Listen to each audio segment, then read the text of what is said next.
Hi, I'm Funky, an IT professional by day and Twitch streamer and content creator by night. And I'm Zarif. And you're listening to the WeenieHutRadio podcast, the show where we discuss our lives, our interests, and pretty much anything at all. Hope you enjoy.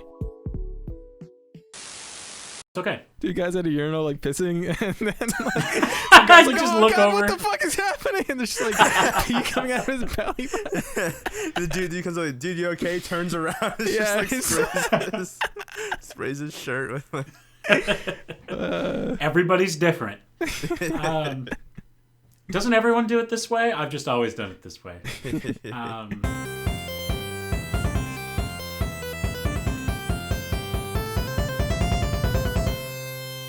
Hey everyone, today we have a very special guest.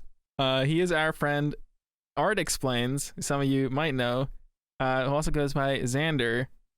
And Xander is a professor who is getting his PhD in neuroscience, psychology. Technically speaking, it's just straight up psychology, but that's because of like a dispute between like what we're allowed to put on the diploma.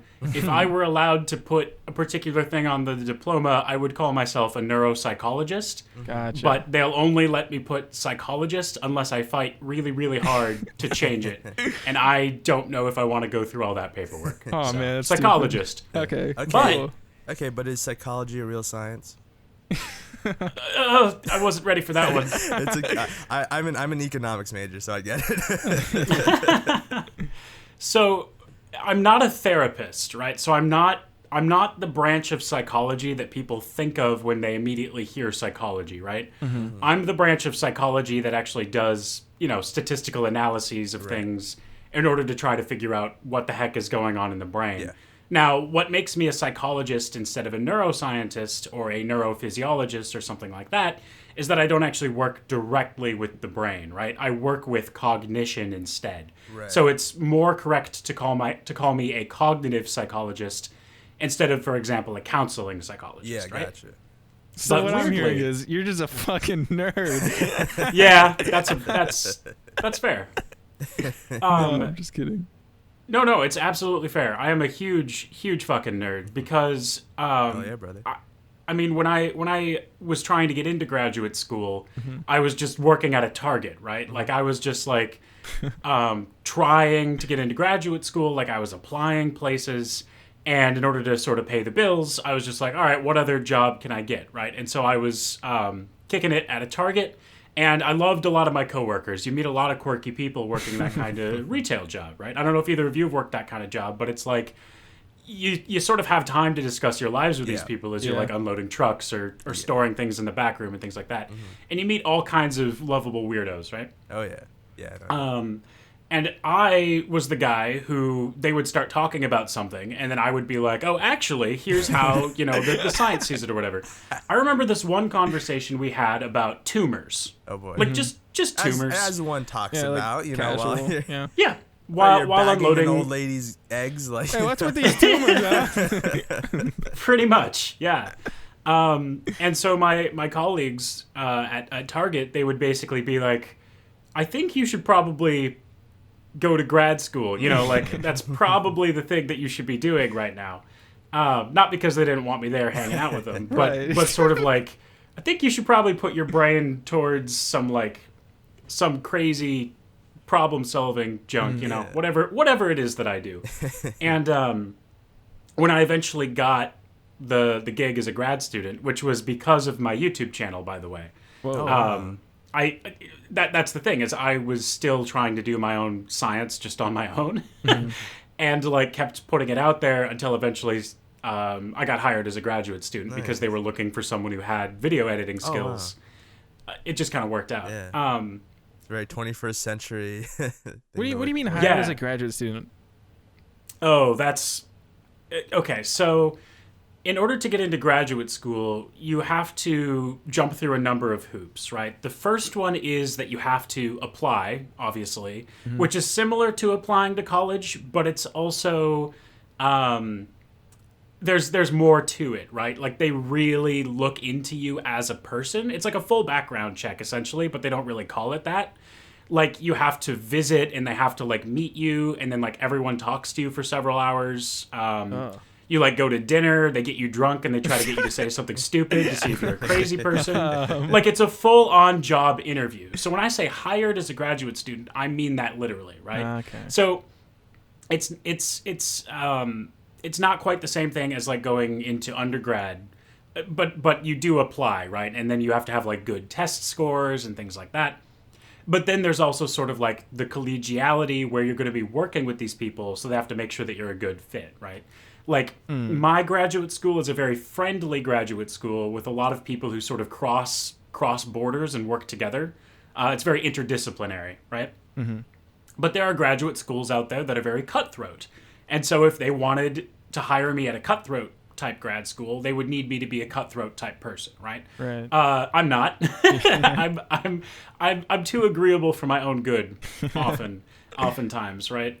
And so I was hired at the type of institution where people work together to solve problems. For instance, our neuroscience department, it technically is its own department, but it places people in like a bunch of other departments, and they all work together. Like my major professor has 3 different departments that he works with, and if he wanted to, he could have like a 4th one as well. Because it's sort of like we all sort of pitch in and collaborate on all of this different stuff at the same time, as opposed to like competing directly with each other to produce results, if that makes sense. And I like that kind of community. And it helps me in my science communication work to have, very supportive people that are willing to look over what I'm doing and talk to me about stuff. Here's what I would say to the question: is psychology a real science? I would say it depends on how you use it, right? Mm-hmm. In the same way that you can have a conversation about economics without actually delving into any statistics, right? You can. Mm-hmm. You could do the same thing with psychology, right? But if I wanted to measure something scientifically, then I can treat psychology like a hard science. Yeah. And if I want to try and treat a person as an individual and try to figure out what works for them, then it becomes a little bit more like an art, right? When it's sort of like, here's what you should do in this situation. Mm-hmm. Fuck the science. Here's what we're gonna do for you as a person, right? So. Yeah, bro, it's like theoretical physics, right? That's like the most avant-garde shit ever. You just had to do that, didn't you? What? You just had to throw it in there? Avant-garde? Avant-garde. I hate this guy, man. I hate this guy too. Like, it's like, I don't even know. I understand why it's called theoretical physics, but it's so like, it's like the opposite thing from like kinematics and shit. Like saying that, talking about God particles and like Schrodinger's and observations, and it feels so devoid of actual science. It feels like, fan fiction of the world. It really does. So I'm working on I don't know if I can call it nonfiction anymore. I'm working on a short story that's almost nonfiction. Like I have a bunch of references, and it does go into theoretical physics out of necessity a little bit. And in order to understand it well enough that I can tell a story about it, I have to read some, papers about quantum entanglement and things like that, right? I don't know if that's the same thing as theoretical physics, but it's definitely on a tangent with theoretical physics. Because quantum mechanics isn't completely theoretical anymore, because they actually have some of these crazy experiments. But let me just paint a picture for you. I scroll through this article, and it's got all of these little diagram setups of crystals and mirrors and, the little cannons that actually shoot the individual photons. Yeah. And then they sort of write in the paragraphs above and below the diagram, they try to explain it. And it does. It feels like fan fiction of science, right? They're sort of like, here's what we could do, and here... And it's like, but is this light canon? Is this canon? And I wish I understood it well enough that I could just breeze through these articles and sort of be like, oh, here's the part that I need to use in order to make my point. But man, a lot of writing is reading, right? You just sit there for however long working on the problem, and I don't know, like I didn't expect that. want to talk about my dissertation the whole time we're talking today, but I'm doing a dissertation. And you can sort of put it on your schedule, right? Where it's like, I'm going to work on my dissertation for 2 hours today or something, right?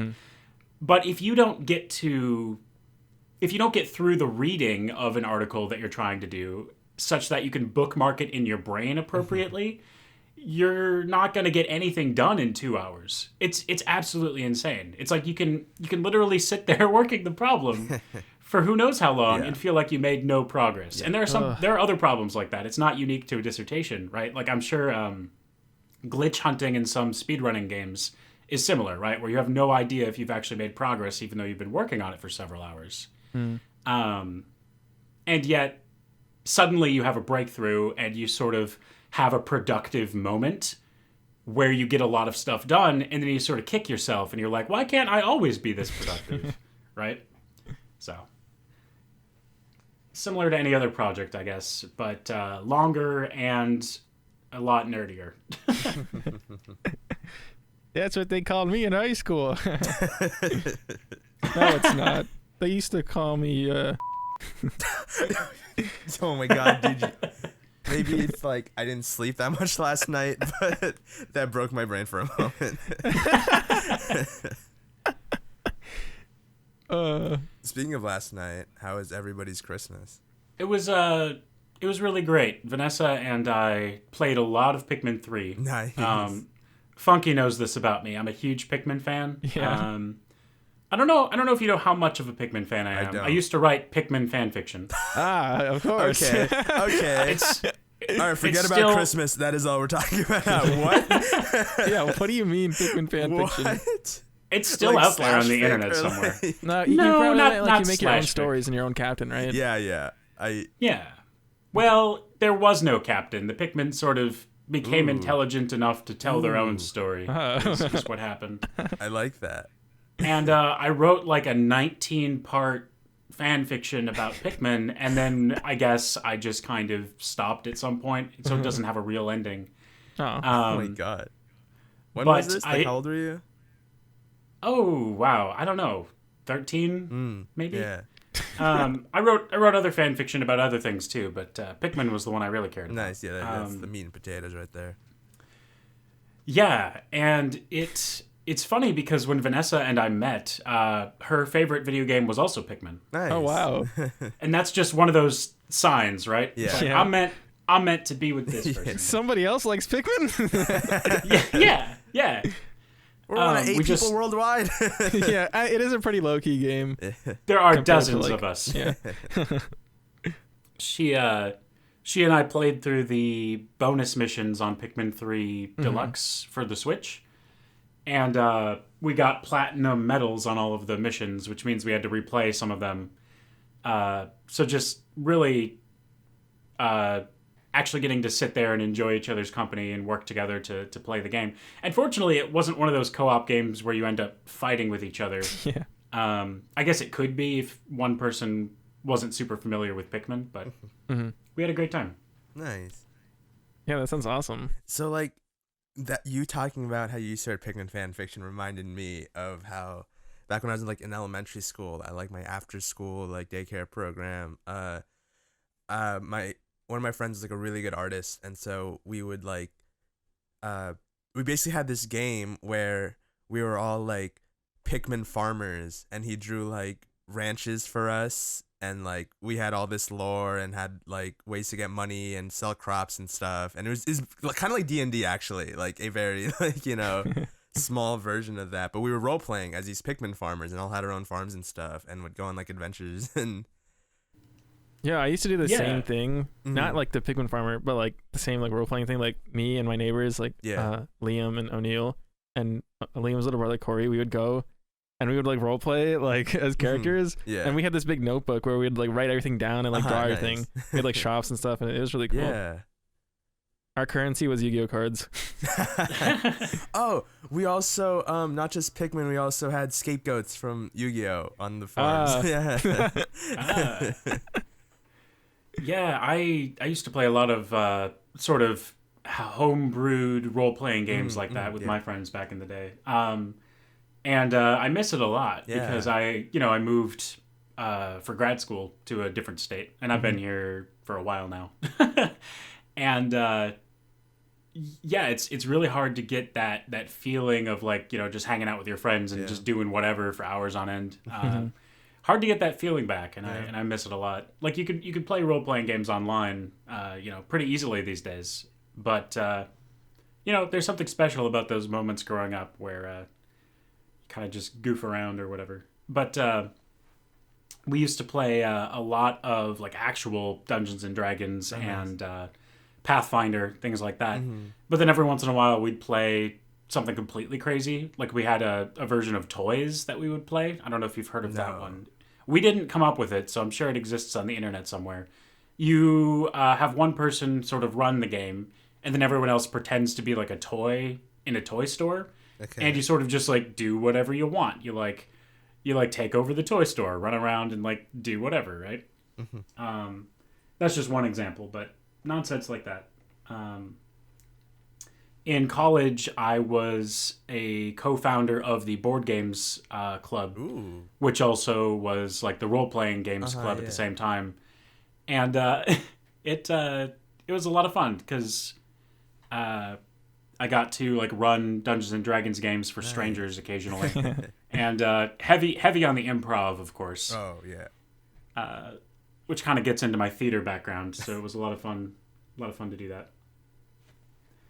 I guess I always, over the summer during the pandemic, during the lockdown, I mean, there was always a part of my brain that was like, wouldn't it be cool if I could just have like a weekly, you know, like, get together with like really old friends from like way, way back. Yeah. From like my hometown, and just get together and play some shenanigans like that. Oh, yeah. Hasn't happened yet, but I guess technically my semester doesn't start again until January, so... Yeah, you still got a few days. So what did you end up doing for Christmas? Yeah, Zarif, what'd you do? I had a good Christmas, yeah.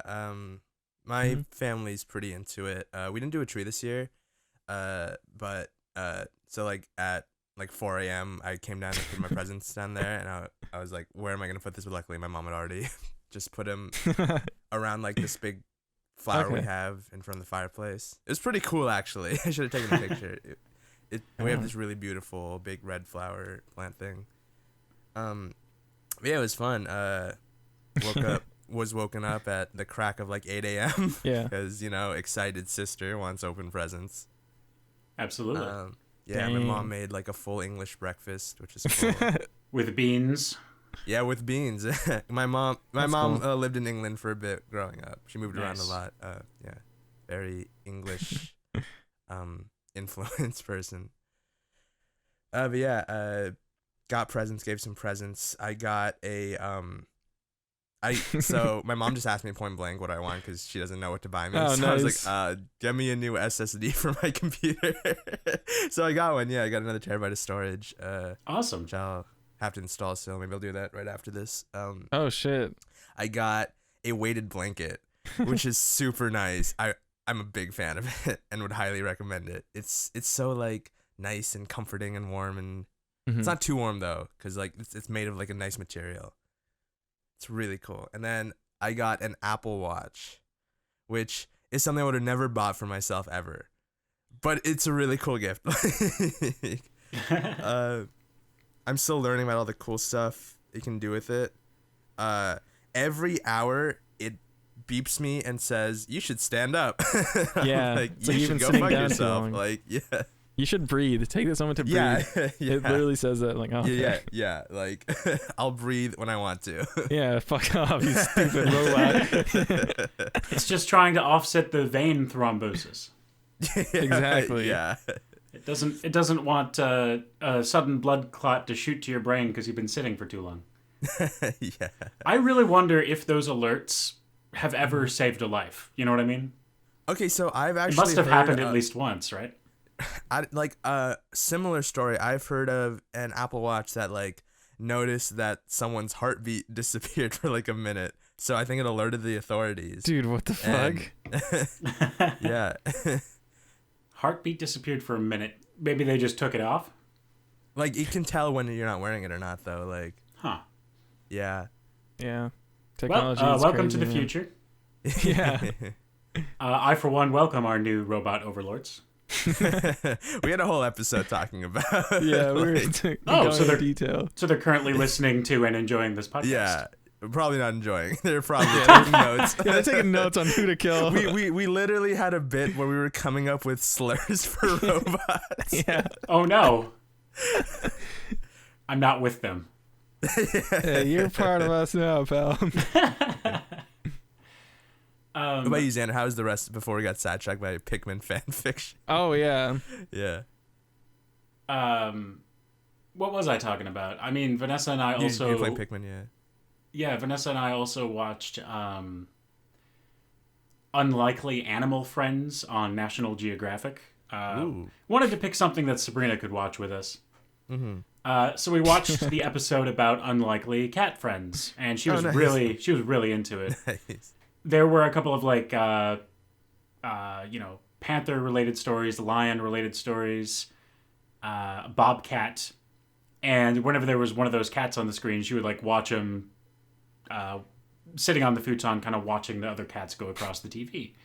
Mm-hmm. And we were sort of like, we've been training her to do this because I will put like bird videos from YouTube on the television for her Nice. when I need her to leave me alone. Since Vanessa was gone for a few weeks and Sabrina just had me here, she would insist on spending the whole day with me. And I couldn't have that because she prevents me from typing. Because she'll sit on my lap in a way that requires me to hold her with one hand, or else she'll roll off of my lap. Oh. She has like no self-preservation instincts. She wouldn't make it. She wouldn't make it in the jungle. Oh, man. But so I put on these bird videos for like 8 hours because they're like these compilations of like birds eating peanuts or like from a bird feeder. Nice. And sometimes I get caught up watching them too. So it's good. It's good. Father-daughter bonding time. So yesterday we watched these stories about cats being friends with other animals, and she was really into it. And I don't know if it was because a lot of the cats were male, and if she was like, "Ooh, check out that one," or if it was just over there. or if it was just the way they were moving, or what it was. But she was really into it, so that was probably Sabrina's favorite part of yesterday. She doesn't hate watching us play Pikmin because it takes place on like a jungly type planet, Yeah. a lot of it, and she likes to look at that. But some TV better for cats than others is what we Should find. write a paper on that. Show the Lion King. Yeah. I don't know, because The Lion King is animated, but it is semi-realistic the way that they move and everything, so I think she would enjoy it. Especially, what's his name? Zazu, the bird, right? Yeah. I think she'd be super into that.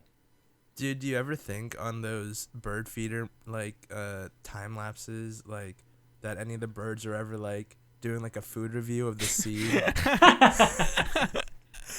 Oh, that's a really nice crunch to it, but the inside is very Yeah, they're just flavorful. thinking they're being live streamed to some food reviews. Exactly. Video. Exactly. Yeah.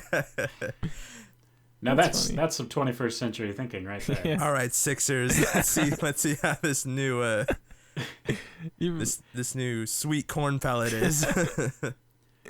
Even though it's Birds do communicate with each other on frequencies that humans can't hear with our Sure, ears. So if the bird wanted to Twitter, on a special bird Twitter of some kind, it absolutely could do that. Yeah. Damn. And we would not be the wiser unless we were using special equipment to convert it into, a frequency that the human ear could actually understand. So birds could be talking shit about us all the time. Yeah, We would Hey, well, y'all. we're talking shit about them, so who cares? Stupid bird. We are Y'all talking never, shit about birds. Never go to the tree with the hole in it in King Square Park. Worst service ever. And then, like I said, I got a new Fitbit. Oh, yeah. Oh, nice. Yeah. And so now I am a cyborg. Nice. Yeah. And I will be... Well, I guess I haven't decided how I'm going to use my new cyborg powers, but I'm pretty sure this one also will, alert me every hour to stand up and do stuff. Yeah. I used to have a Fitbit. It does. And I'm just not sure if I can actually take that seriously enough to actually do it, right? Because as a grad student, a lot of my semester is like really carefully planned out. Like, here's what I'm supposed to be working on. Yeah. But it's planned out in a way that I have control over it. So like I can shuffle the blocks around, right? So it's like I need to spend 20 hours grading over the next 3 days, but I get to pick when I get to grade, right? And so I suck at having like exact times to start doing stuff, but I'm really good at sort of shuffling the blocks around and figuring out how to get them to fit together. Because I'm no longer actually going to campus and, you know, seeing my students, I guess some of that structure is gone now. And because some of that structure is gone, I will sort of gyrate between having days that are hyper productive and having days that are not at all productive whatsoever. And it used to be during the semester, every day would sort of be 50-50, right? And so, even though I'm a psychologist, my own brain throws me for a loop half the time, right? Even though I understand like where procrastination comes from or like where emotions come from, I still procrastinate. I still feel, you know, emotions that control my actions or whatever. So it's interesting to think about. That's a ripoff. I mean, like, I'm an economics major, and I still spend money like I have steady income, which I don't. Hopefully a stimulus check comes in soon. Yep. That's the plan. We all bank on that. That's right. Yeah. My fiance and I are trying to plan for our wedding. Oh man. Nice. And everybody wants our money. Yeah. Everything for a wedding is so expensive. And Yeah, you just slap the word wedding on something, price goes up 200%. Oh, you want some Yeah, wedding we should've- silverware? we should have told them we were having a family reunion or something. Exactly, Yeah, yeah. no one wants to buy that. Family reunion silverware. Ugh. Ugh. And my fiance just loves white dresses. Just always wears them. Yeah. Although she actually got a red dress for our wedding. We're very non-traditional. wow. That is really cool. Like a tango red color, and then my Ooh. suit's gonna have plum accents. Ooh, that's really cool. What does a I plum like sound that. like? Say that again. I said, what does a plum sound like? What does a plum sound like? Plum because of the accents. Huh? I apologize for misunderstanding the pun. It sounds like Mario Nothing makes a because he's a person. plumber. Ah, yes. Nothing makes a person feel worse about their pun than having to force them to explain it. And I know that from experience. I work with some real eggheads in academia, and sometimes I will make a joke, and the point of the joke was to be funny, but they want to like stop me and analyze it. And I'm like, no, let's move on. Let's continue and ignore what I just said. Oh my gosh. It's like that meme of like me telling my mom a stupid joke and then her giving a 2-hour lecture. Yeah, no, it happens. It happens sometimes in academia. People take themselves way too seriously. I guess No. No way. I'm a bit of a hybrid because I do take myself seriously, like the work that I put out. Right, yeah. Like Funky, I don't know if you looked at the supplemental document for the volcano video. That is some crazy in-depth armchair geological research, right? That was completely unnecessary for a YouTube video, right? And yet because I want to strut around Main Street and be like, oh, I'm a doctor, like I sort of put more care into things like reference sections than I absolutely need to. But at the same time, I take myself less seriously than a lot of academics that I know because I, create science communication content and hang out in online communities and things like that. And so if you can imagine me, but even less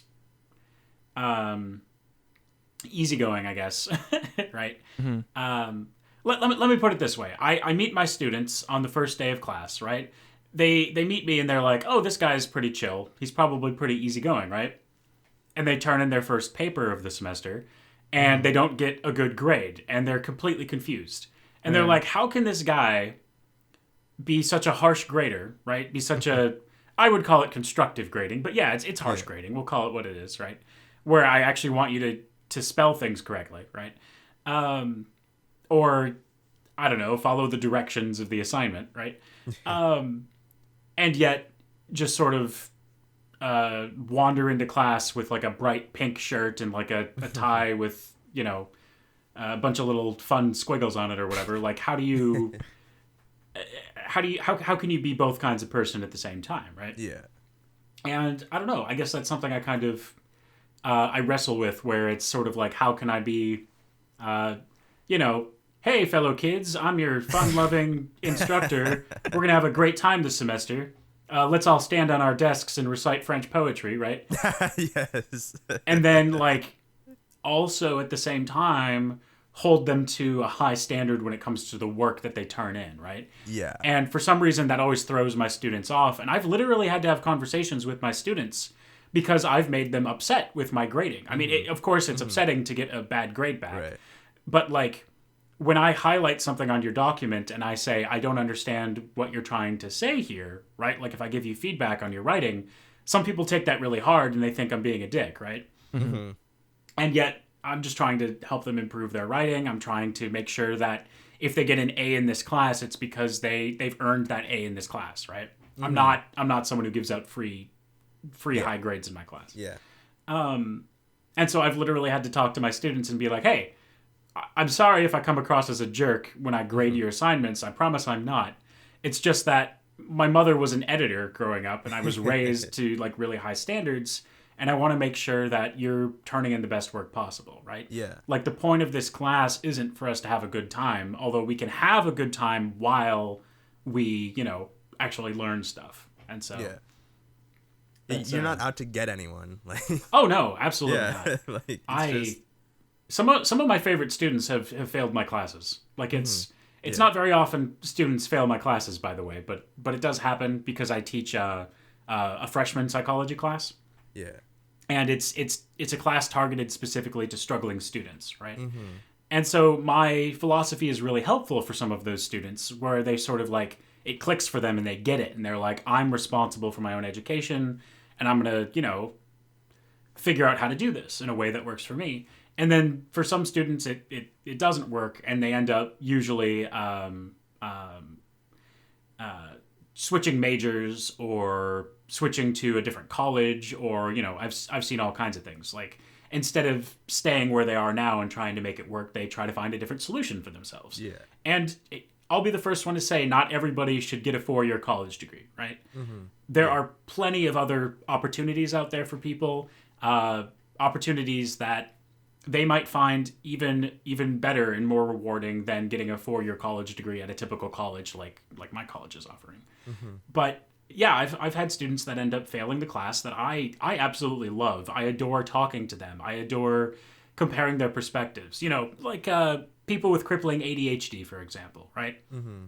Super interesting people, and I love to talk to them.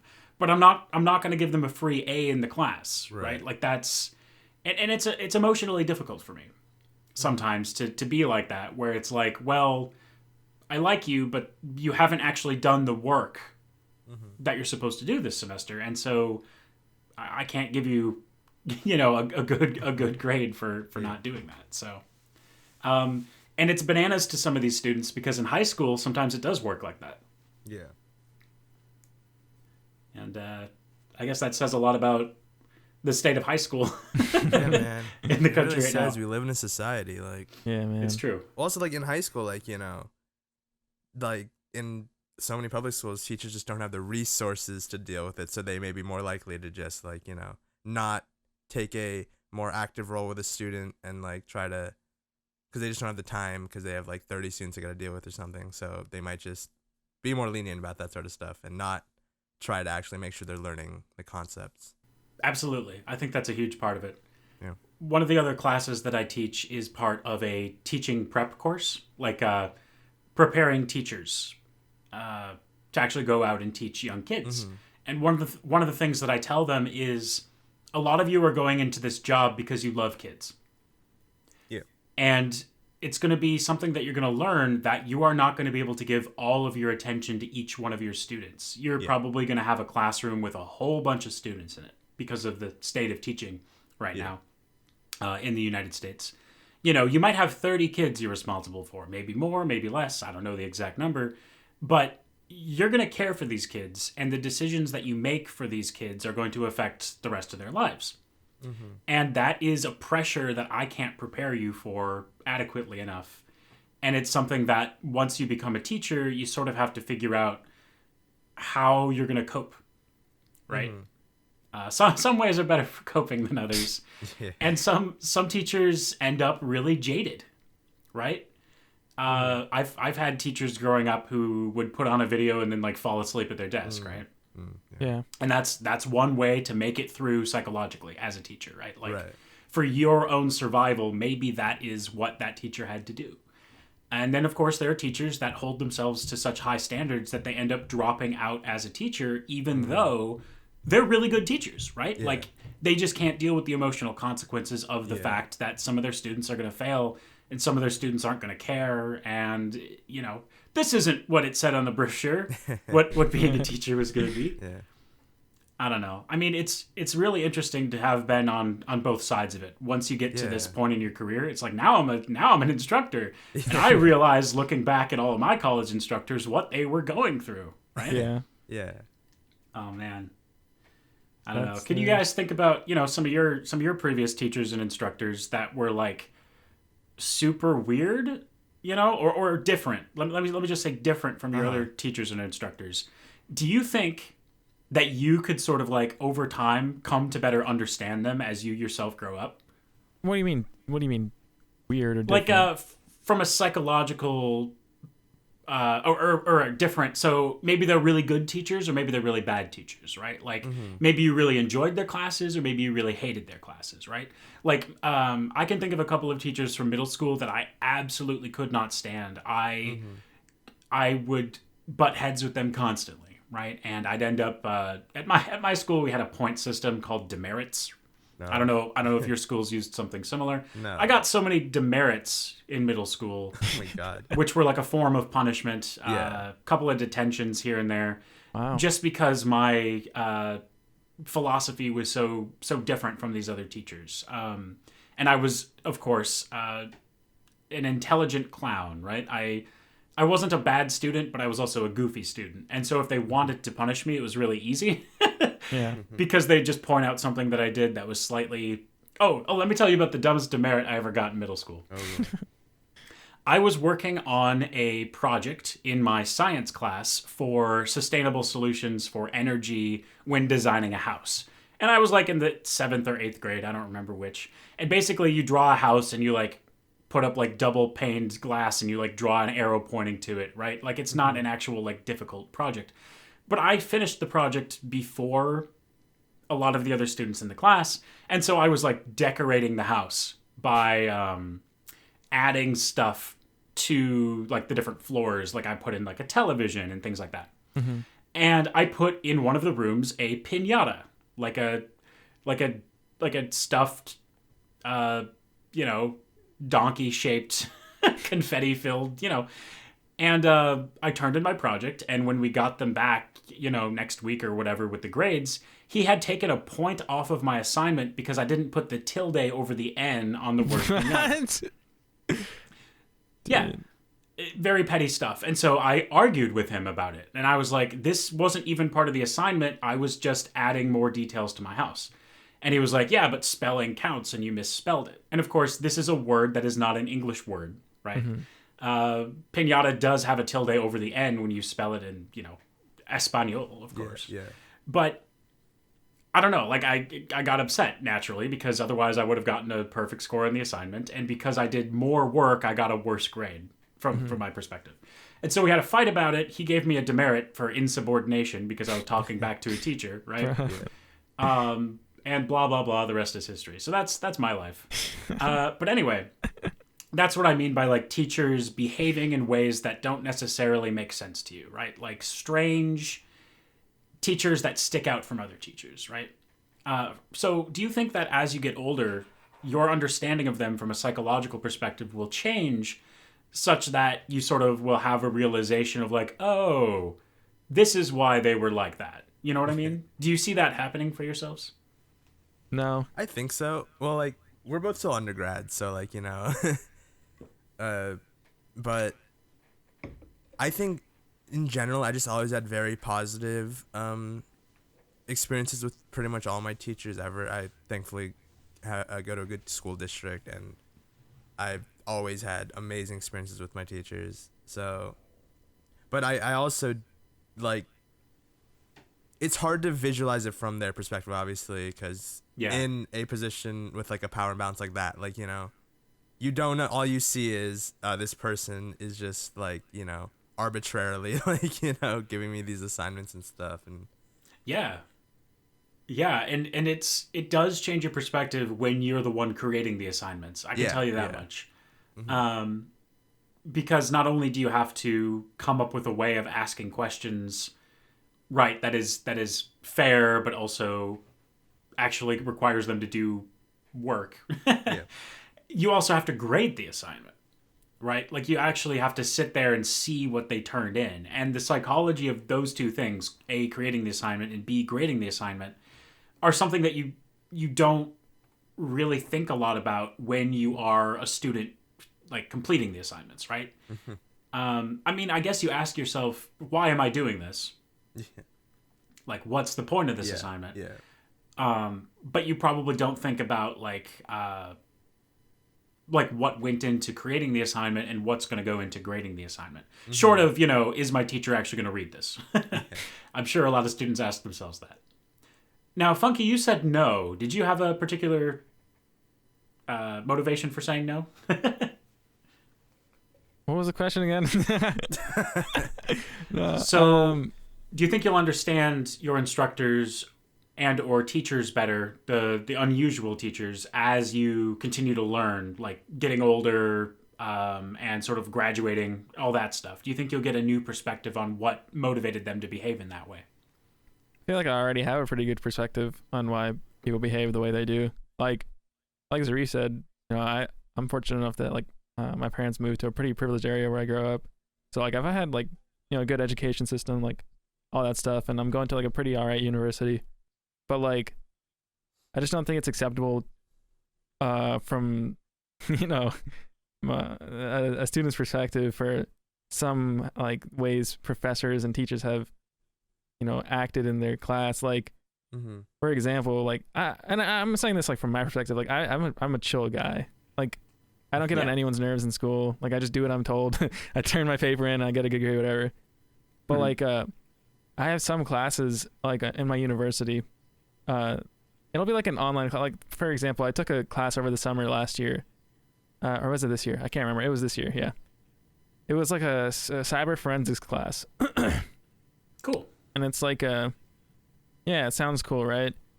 But the entire and this is I don't know if this is just okay. Yeah, it is this specific professor, but it also ties into the education system a little bit. And I don't want to go too into that because, you know, we're gonna have a whole, like, 3-hour discussion. But, like, this professor would just, they wouldn't do anything. Like, the work was the same exact work my brother had when he took the professor, like, 3 years ago. And I know because he has all his shit saved on his computer.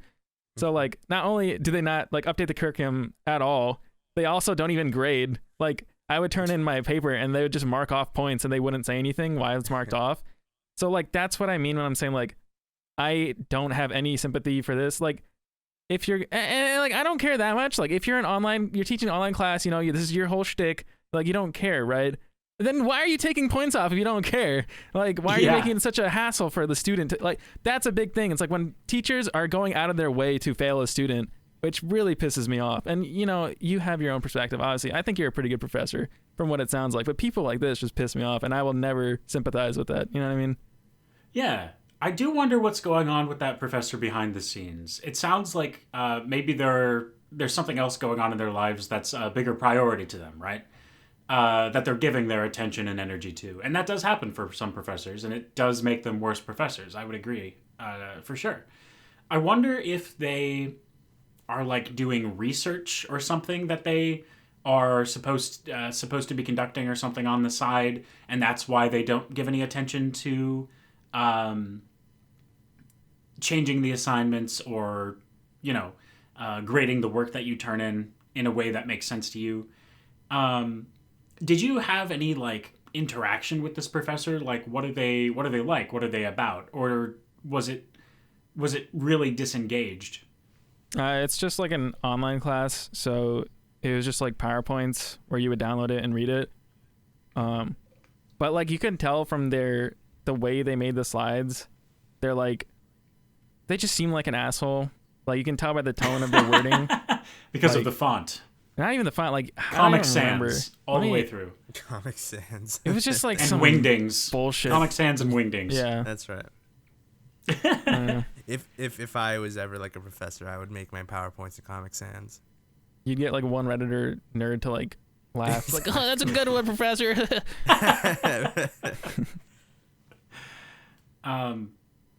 Yeah, I wonder if that person, you know, when they were younger, saw themselves being a professor of, I can't even remember what the name of the class was. It's like a cyber forensics. Yeah. Yeah, cyber forensics, right? Or if they secretly spend their weekends doing something else, right? And Yeah, it's sort dancing. of like, yeah, breakdancing. We'll say breakdancing, right? Yeah. Like they're doing breakdancing gigs on the weekends, and they're sort of like, yeah, well, my real job title is I'm a cyber anthropologist or something. I don't know, and at this like university, but like my real passion is breakdancing, right? My and life is on the cardboard, bro. yeah, exactly. Like trying to imagine who the person is behind this shitty online persona that you've interacted with. You know, these bad PowerPoints and these infuriating grading interactions, right? Yeah. Where you see that the amount of effort that you put into the assignment is not directly linked to the amount of points that you get for turning in the assignment, right? In a way that I think would piss anybody off. I wonder what the story is behind there, right? Because it is easy to just say, well, this professor's a jerk, but why are they a jerk in this capacity? And are they nice in other capacities? Are they That's like... not my problem though. Like, oh no, you're right. From your perspective as a student, as a paying customer, you should be pissed off, right? I'm just saying, as a psychologist, it's interesting to think about why it's coming across this way to you, right? And why hasn't it changed? You said it's been several years since your brother took the class. Does that mean that nobody's complained? well, Is he keeping his students happy by giving them inflated grades or something like that? I don't know. Yeah. So, as a psychologist, that's something I often wonder about, right? Like, are these people, you know, thinking about how their actions are affecting other people? Are these people thinking about the fact that other people are noticing their actions, right? Things like that. And I really think that it would be... obviously, you don't have to do this because it sounds like you don't care about this person very much. But if I were in your position, I would definitely do some sleuthing, and I would try to figure out, like, where are they performing their breakdancing this weekend? And just go down to the mall and be like, hey, professor, I was wondering if we could talk about, my final in the class or something. I don't know. It's like, you have to beat me in a breakdance battle to do Oh, that. yeah. Sounds like a shitty episode of like a cartoon show. Well, I'm just imagining like a breakdancing anime now, where like it's like the lore is people breakdancing is the culture, and people go to these giant stadiums to do breakdance battles with each other. Like, Yeah. And I like that analogy that it sounds like it's an episode of a shitty cartoon show. Like, why not live your life like that? With that sort of belief for why this person is acting like a jerk, right? Like, if you were in his position, I wonder what that perspective would look like, right? And I don't know. I just think that being able to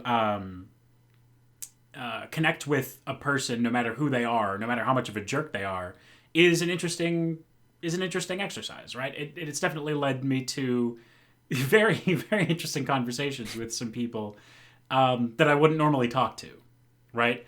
As opposed to staying within my own belief system bubble, right? Like I'm one particular kind of person, but I really like emailing authors and asking them questions about the footnotes of their books, like things that they didn't expect anyone to notice, right? Or just trying to interact with and make a splash in areas that I don't understand. And I feel like, from your perspective, this professor not giving you a good experience would be a really interesting starting point to try to figure out, like, can this be improved, or can this person be better understood? And, it's probably just because I'm a psychologist, but I would definitely, like, reach out to my classmates in that class and be like, hey, are you guys pissed off too? Maybe we should, look into this or something. I don't know. It sounds like it could be get yourself a van and paint it some neon colors and, go solve some mysteries with a Great Dane, find yourself some magic in an otherwise boring, horrible situation. So that's what I would say about that. But maybe my perspective is, wrong. I mean, you have your perspective, but it's mostly like too optimistic and unrealistic in my opinion. Maybe, but it would definitely make for a good story next time you're at a one of those mixer parties, and you're like, hey, did I ever tell you about that time that I discovered that my professor was moonlighting as a breakdancer instead of grading my homework? You know what I mean? People always ask me how I luck into these bizarre situations in my life, and the answer is you kind of just put it out there, some of the weirdness, and then the weirdness finds you and comes back to you, right? Connecting with other weirdos online. You just go around town putting a flyer up, like, call me if you're weird. Yeah. Your phone number on the bottom. Dude, can you imagine the stories you would get from that kind of an experience? Like, I want to talk to you. I'm putting together a book of just, like, the weirdest stuff, like the experiences of the people, like, in my hometown or whatever. Mm-hmm. Or, I don't know. I've never done this, but I've always wanted to, like, go to a nursing home. Not during COVID season, but, like, right. I've always wanted to go to a nursing home and just be like, tell me your best story, or, like, tell me what your greatest regret is in life or something, and just see what falls out of the situation. Damn, and it would make me uncomfortable. It would put me in uncomfortable situations, because I'm sure a lot of them would be from completely different, cultures and understandings of life that would sort of make me feel really sweaty during the interview. But, like, just think about, like, what would shake out from that. You know what I mean? Yeah. But yeah, it is probably foolishly optimistic, but maybe that's the way that I sort of prefer to live my life, because, the alternative is, just laying around. I don't know. Hey, what's wrong with that? Because then your Apple Watch will yell at you. Because then your Apple Watch will, or my Fitbit in this case. Yeah. So that's where I get into things like, I don't know if Zarif, do you know the story of the Xander's ligament? No. Well, okay. I remember you mentioning it in Funky's chat once, but I didn't get the details. Yeah, it's the short version is that I made a joke in a YouTube video once that there was this ligament in the human body that had a really boring name. And I suggested that it be changed to Xander's ligament, because that was a much more interesting name. Yeah. It's the ligament that attaches the top of your bladder to the inside of your belly button. Oh, yeah. That's my favorite one. Yeah, that's mine too. It's named after me. It's called the median umbilical ligament. And it has this really interesting medical disorder associated with it, where sometimes it opens back up into a tube and you accidentally pee out of your belly button. Yeah. Wait, that's never happened to you before? You might want to get that looked at. You might want to just check in with your physician on that one. Yeah, bro. I got a leaky button. Ew. Yeah. It's called a patent urachus is the name of that disorder. And it's very easy to fix with a simple surgery, and it's more common in boys than girls. And it usually happens when you're either really young or really old. Mm-hmm. And the reason that that's possible is because when you're a fetus, you pass urine up through your belly button so that your mom's kidneys can filter it, right? Dude, I'm just imagining, like... Sorry to cut you off, but, like... No, it's okay. Dude, guys at a urinal, like, pissing, and then, like... guys, like, just look over. What the fuck is happening? And there's just, like, pee coming out of his belly. The dude comes like, dude, you okay? Turns around. It's just, like, sprays his shirt with, like... Everybody's different. Doesn't everyone do it this way? I've just always done it this way. Imagine like the coffee bean guy from Regular Show who squeezes coffee out of his tits. I have a friend who really loves Regular Show and keeps telling me to watch it. It sounds like I should. It's awesome. It's really good. Especially that episode about the breakdancing professor. Yeah. Wait, that was a thing? There was a breakdancing episode. Yeah. Oh, and there was a really cool rapping episode which had Childish Gambino and Tyler the Creator in it. I think I've seen that. Yeah.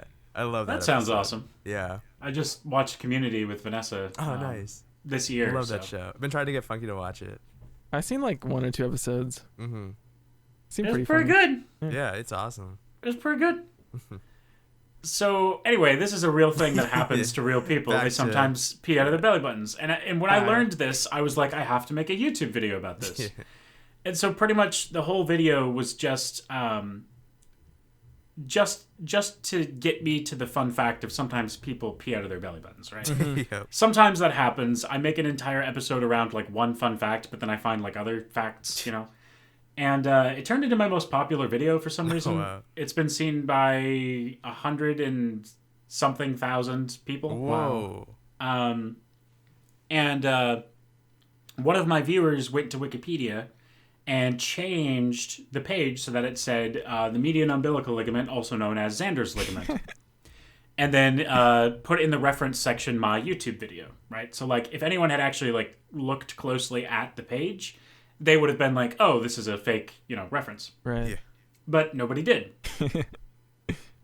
And it turned out it was actually a useful medical term because there is another ligament called the medial umbilical ligament that has a super similar name and it's in a very super similar position of the body.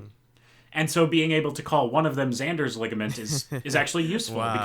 because it's like, oh, wow, okay, now I know which one you're talking about. Yeah. And twice, while I was being interviewed by various people about the Xander's ligament debacle, they confused those two ligaments. And I was like, you're just proving my point. The median ligament and the medial ligament are two similarly named. Yeah, what idiot named those?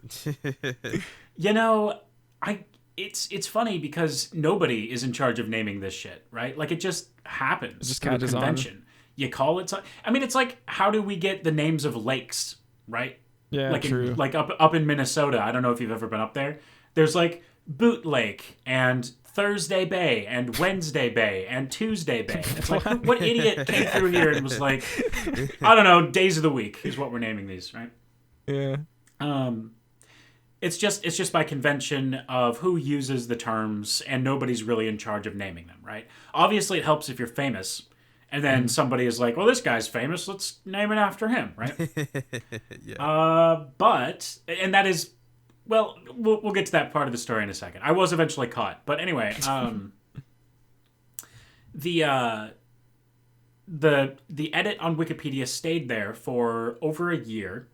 And in that time, it ended up being scraped by a bunch of medical dictionary websites that were basically cheating by using Wikipedia to fill out their entries. Wow. Suckers. Right? And at some point, and I still don't know exactly how this happened, an article that was being published in the Mayo Clinic proceedings Oh my God. used the term Oh my God. Xander's ligament. And if you're not familiar, the Mayo Clinic is possibly the most famous medical institution in the United States. There are other famous ones. John Hopkins comes to mind, right? Or, I don't know, like some of those children's hospitals that do research, like St. Jude or whatever. But when it comes to like publishing medical research, the Mayo Clinic is way, way up there. Highly, highly respected.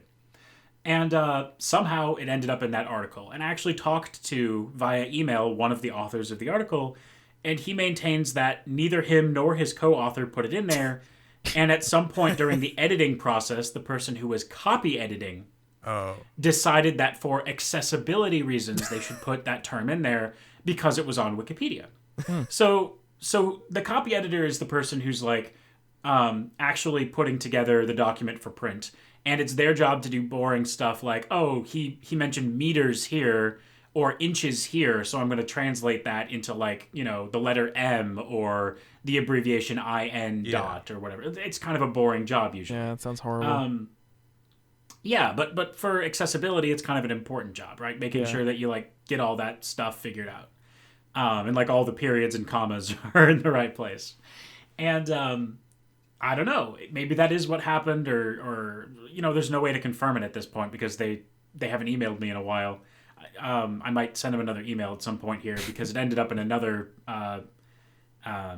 it ended up in a medical textbook now. And so it's getting really concerning where people are still using it even though it has been shown to be a hoax, right? And the guy who discovered the hoax on Wikipedia is a doctor from Australia. His name's Tom. He's very cool. And he posted on Wikipedia that he had discovered that this wasn't a real name for the ligament. And the reason he suspected it wasn't because it was linked to a YouTube video. It's because the name Xander doesn't sound, you know, Greek or Latin or anything like that. And so he saw it and he assumed it was real. He said, "Oh, Xander's ligament. That's a really interesting name for this ligament. I wonder where that name came from." So he actually started with the assumption that it was real. And then he actually did like a little bit of research and discovered that it wasn't.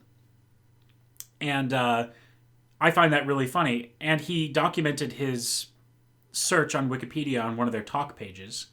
And he sort of spelled out what happened. Like, oh, now it's in this published journal article.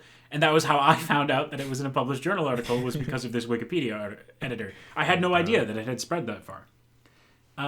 Because again, I wasn't the one who edited Wikipedia, and I wasn't like keeping track of this, right? Like I wasn't Googling it and trying to figure out whether anyone was using it. It just kind of slipped through somehow. And then eventually, when it was corrected, that was when that guy, the Tom that I was talking about, actually went to, you know, Google Scholar or somewhere and typed in Xander ligament and saw that someone had actually used it in a real published paper. Nice. And that's the only reason we found out. Dude, I found a bunch of articles about, like, you did an interview with BuzzFeed about this, like. I sure did. Yep. Yeah. Wow. And a couple of other outlets that are a bit harder to find. Yeah. There's a medical sort of like commentary journal down in Australia that did a story on it too. And I recently reached out to them on Twitter. Funky knows about this. Yeah. Because they require like a subscription to get access to the article. And I was like, I want access to your article because it's about me. And so they actually emailed me the article and they were like, okay, here you go. So, and it was a pretty good article, pretty short, just kind of like a summary, like, hey, isn't it funny that this happened? So yeah, I reached out to the guy who fixed it on Wikipedia, and I was like, hey, do you want to write an article about this together for another anatomy journal? And so we did. We wrote a letter to the editor basically explaining what happened. And even after that, it still shows up occasionally in a few places. And we try to like reach out to these people and be like, hey, you got pranked. Like, this isn't, you know. But sometimes we can't find them, or sometimes they don't reply. And it's, you know, it's embarrassing for them to be like, oh, no. Yeah. But my favorite fact is that in 2019, it was included in a medical textbook. And I didn't find out about it until this year because it takes a while for like their references to show up so you can search them online. And I bought a copy of the textbook for like $20 as like a PDF so that I could like, you know, scroll through it and find where it talked about me. And it's on it's in an obstetrics and gynecology textbook on a page directly next to a bunch of pelvic diagrams about like anus development. And that just makes it even funnier. It's like it's literally a bunch of pelvic diagrams right next to my name in a legit medical textbook. So that's the only or that's the only story I tell when I meet new people, right? Like, because it takes precedence over everything else that has happened in my life. Right. Because as far as some of these medical professionals are concerned, it is a legit medical term. Now, obviously, it's not, right? Like, we could argue, like, yes, I would admit that it is fake, but number one, it's a useful term, as we already discussed, and number two, people are using it. Yeah. And that's the only criteria for what constitutes a medical term, which is bonkers when you think about it. I found this kid's like Quizlet that he's using for like a biology lab or something, and he refers to it as Xander's ligament. Way. It's just funny like that. That's right. He's gonna flunk that test.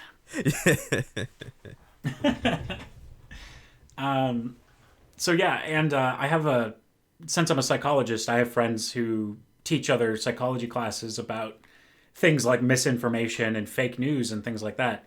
And they use Xander's ligament as a case study because it's super easy to sort of point to it and be like, this is how easy it is for something fake to become real in the 21st century online, right? And that's what I'll put on my tombstone. That'll be my epitaph. Be like, Xander of the Xander. Namesake of the ligament. Yeah. Damn, that's insane, dude. Like, really cool. And I recommend if you ever want to go on an adventure like that, you kind of just have to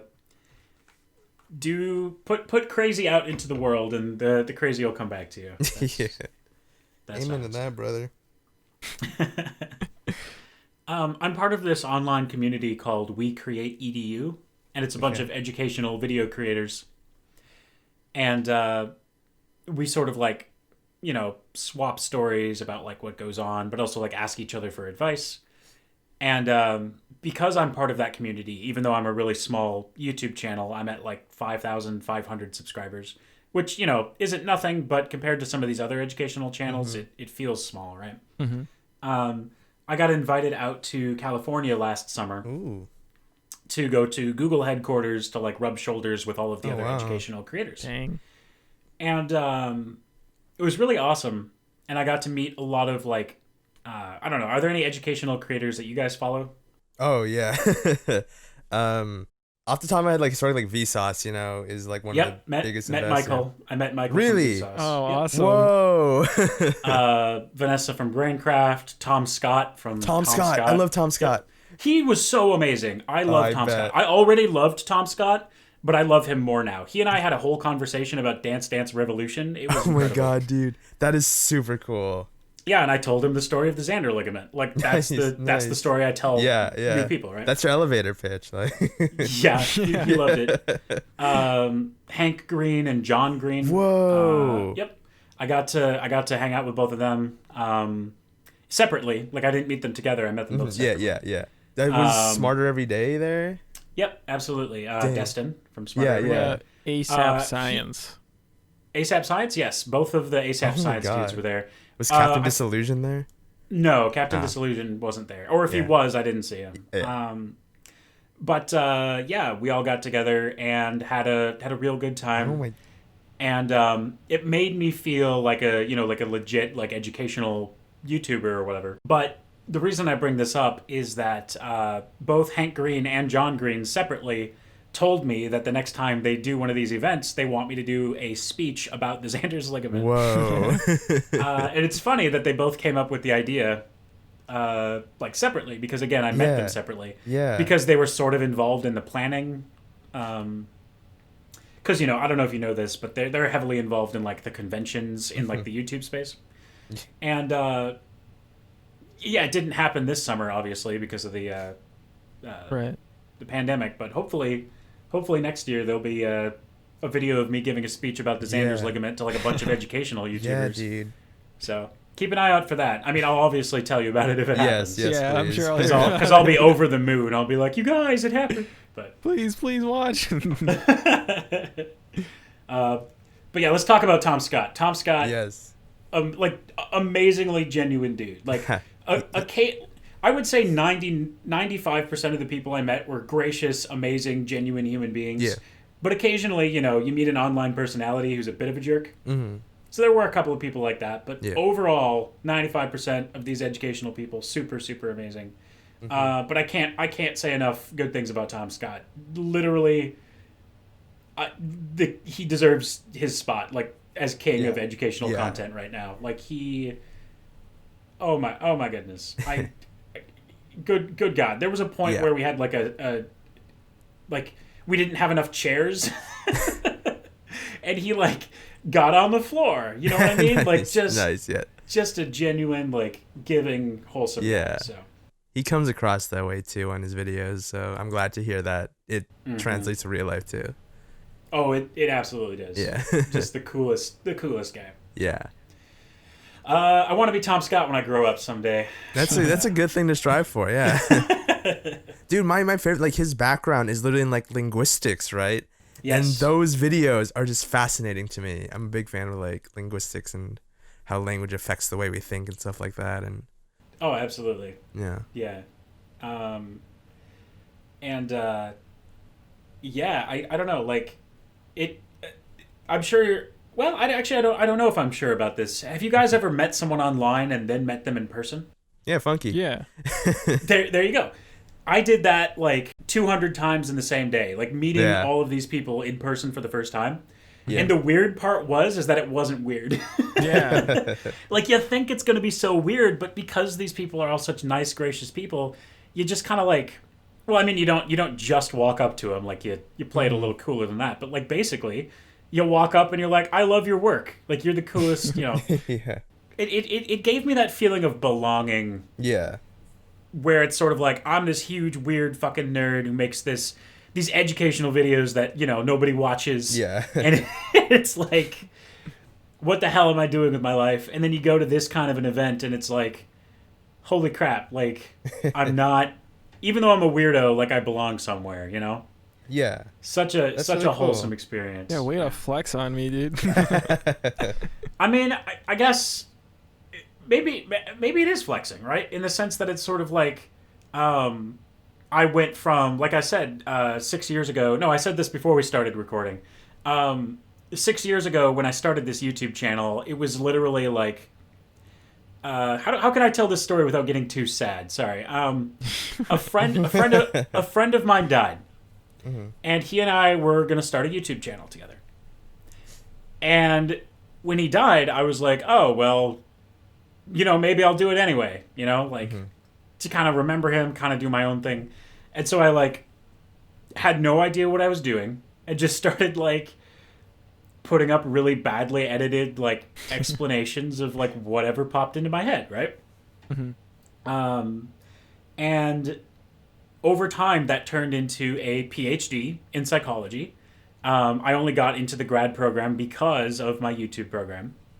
I've got this book that I'm writing, The Ways Your Brain Can Break, which is already part of it already won an award from the American Psychological Association for my work in science communication. And like, I just picked a thing to do one day, you know what I mean? And I just kept doing it for long enough that it became real, right? Like, fake it till you make it almost. And in a way, it is flexing, but I also hope that it's inspiring, right? Where it's sort of like, I've been running at this same brick wall for years now, and now some of the bricks are starting to fall out. I'm not on the other side of it yet, right? In the sense that this isn't a self-sustaining career, but at the same time, it almost is, right? Like, I plan on getting a position in science communication once I'm done with my PhD, and there are already, people who are kind of interested in that. So I don't know, like. Yeah. I hope that it's a case study in me starting out having no idea what the hell I'm doing. Yeah. And just really putting myself into it for long enough that it becomes something that I sort of see as the real label for myself, right? As opposed to like, I don't know. I don't want to hate on people who work at Target because I love those guys, but like, there were moments where I would just get home after working, an 8-hour, 10-hour shift at Target, and I'd just like lay on my bed and I'd be like, what am I doing? Like, I wish I could go sit at my computer and write Pikmin fan fiction or like whatever, right? Yeah. But I'm too tired right now.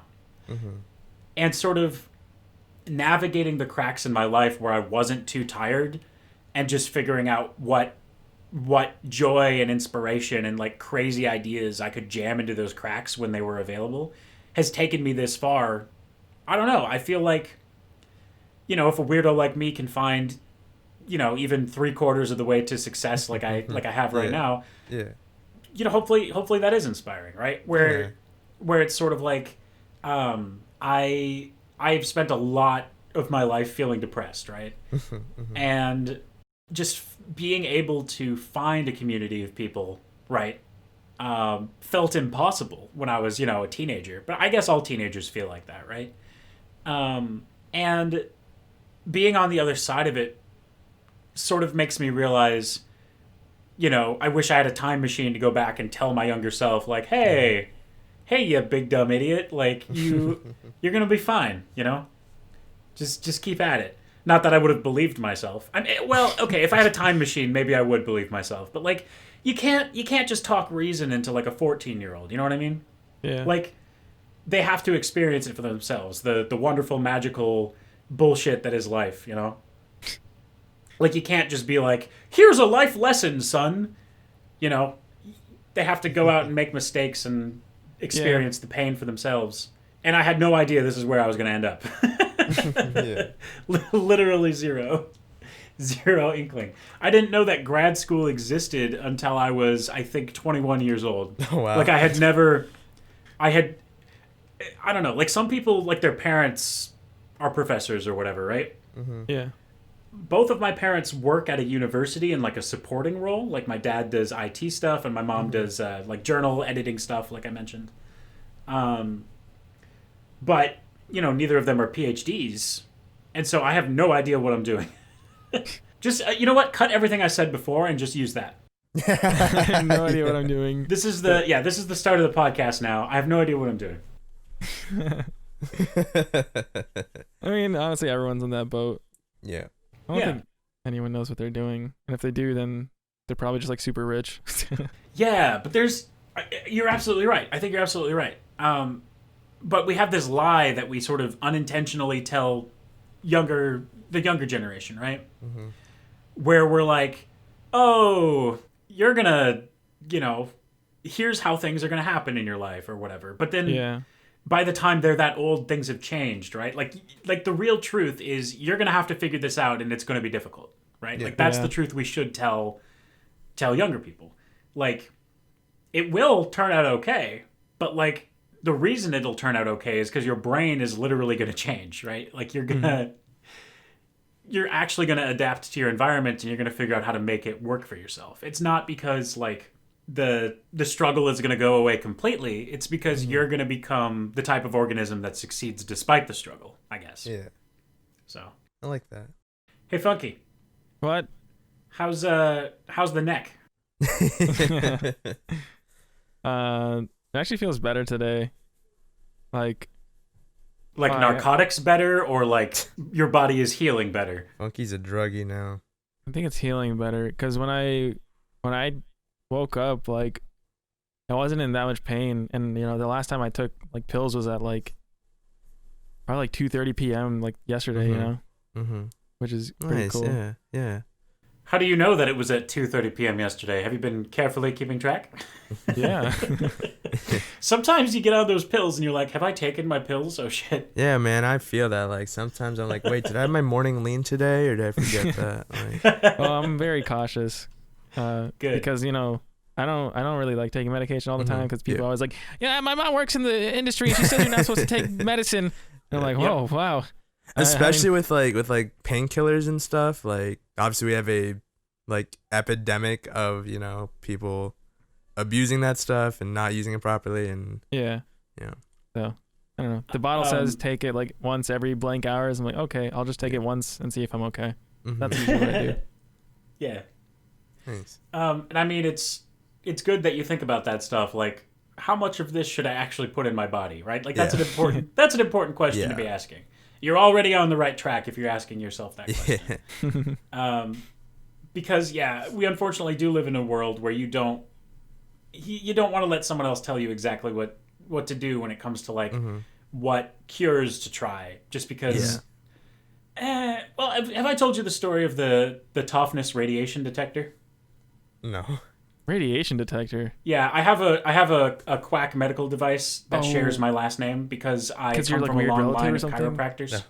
Yeah, I think you did tell me this, but that was like a little bit ago. Yeah, so I got the Xander ligament and the toughness radiation detector. They're both fake news. I am fake news. Sounds like it.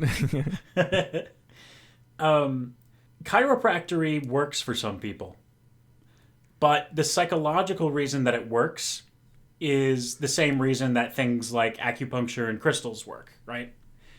When it comes to like the actual like physiological mechanism for like feeling pain and feeling better, it turns out that you need to go to like a spine doctor to get opinions on that stuff, right? Chiropractors are in the business of holistic treatment, right? They treat you like a person. They actually sit there and talk to you. They'll, give you massages and stuff. And it's awesome when it works for people. But for other people, it's like taking a sugar pill. For some people, it does nothing, right? Mm-hmm. But the toughness radiation detector takes this to an extreme. It is an actual box with nothing in it that you wave over the person's spine. What? And you're like, oh, you've got some radiation here. I have to give you a massage in this part of your spine. So like it's actual snake oil, right? Like actual quack medicine. Yeah. Like you could make an argument, if you really wanted to be a jerk about it, you could make the argument that all chiropractic is quack medicine, right? Like if you really wanted to. You'd have to do some uphill work, but like it's possible to make that argument. In the same way that you could argue that like acupuncture is all quack medicine, right? In the sense that it's alternative and it doesn't work for everybody, and the reason that it works is all in your head and like all that stuff, right? Mm-hmm. That's not the argument I'm making. The argument that I'm making is that some chiropractors are complete charlatans, and some of those chiropractors are directly related to me. Which is why I know so much about this, despite the fact that I'm not a chiropractor. It's because I share blood with these people, right? I think it's my great uncle twice removed, Irving Toughness. He, with the help of a couple of other people, decided to scam some people. Jeez. And start lying to them about why their spines hurt and like that shit, right? Like, and that's not something you want to hear. Like, if you're someone who experiences neck pain, right? You don't want to be like, oh no, there are people out there who are just going to lie to me in order to take my money, right? But like, you already knew that, I assume, right? I mean, this is America. We have a lot of people who are scam artists. But it's sort of like, they also target low-income communities with these devices, right? Where they'll literally go out and they'll be like, who can we trick into these chiropractic services where we'll claim that we'll cure them of migraines, or we'll make one of their legs slightly longer because they have a limp or something, right? Some of these like really unscrupulous methods. And it's sort of like, it's bizarre to me how mainstream and accepted chiropractic is in the United States, because there are a lot of chiropractors, not all of them, there are a lot of chiropractors who are literally performing quack medicine out there, right? I thought they just like crack your back or something. That is what some chiropractors do, yeah. But there's a lot more to it than that, because it's, I don't want to say it's unregulated, but it's less regulated, right? Yeah. Sort of like, do you know what homeopathy is? Yeah. No. Okay, so you have a medicine and you dilute it in water, and then you take that diluted water that has like 1 part per million of like willow bark or something, and you take that dilution and you dilute it again. So now it has 1 part per million of 1 part per million willow bark. Basically, that is how they flavor LaCroix. Yeah, exactly. Exactly. And it is quack medicine. There is no debate on this, in the sense that it doesn't actually have active ingredients in the bottle that they sell you. Right. They sell you a bottle of water because they've diluted the molecules so much that there's either like 1 or 2 or 0 molecules left of the original active ingredient. And what you end up with are these bottles of what are called homeopathic medicine. And they sell them in some places where you could walk down the street and find some if you wanted to. Like, I know Target sells it. Some of these like homeopathic children's pain medicines that don't actually have any active ingredients. Where the pain relief comes from is pouring it into a little cup and making the kid drink it, right? Yeah. And then because they've gone through that process, it triggers a placebo effect where they start thinking that they're going to feel better. And so their brain sort of, it lowers the alert message of the pain down a few levels, right? Like it's a lower priority because their brain is thinking about other things, right? Now that you've treated yourself, you don't have to think about the pain as much. Pain is super whack in the brain, by the way. Yeah. We don't understand 100% how it works, which is why we suck at treating it. Anyway, So homeopathy, right, is just another example of something that you can do that can make you feel better, even though it has nothing to do with actually treating the root of the problem, which is the pain signals being sent to your brain, right? Now, the medicine that you take, assuming it's not a placebo, which I think we're like 99% sure that it isn't, although sometimes doctors do prescribe placebos, it does happen. Not usually with this type of like pain medication, but it can happen.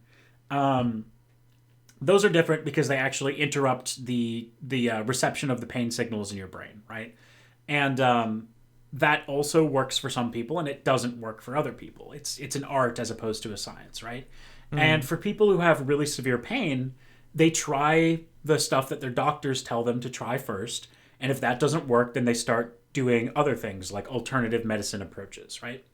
And that's where people might use homeopathic medicine, or they might use chiropractic, or they might use acupuncture, or crystals, or hot stones, cupping, lots of this other stuff, right?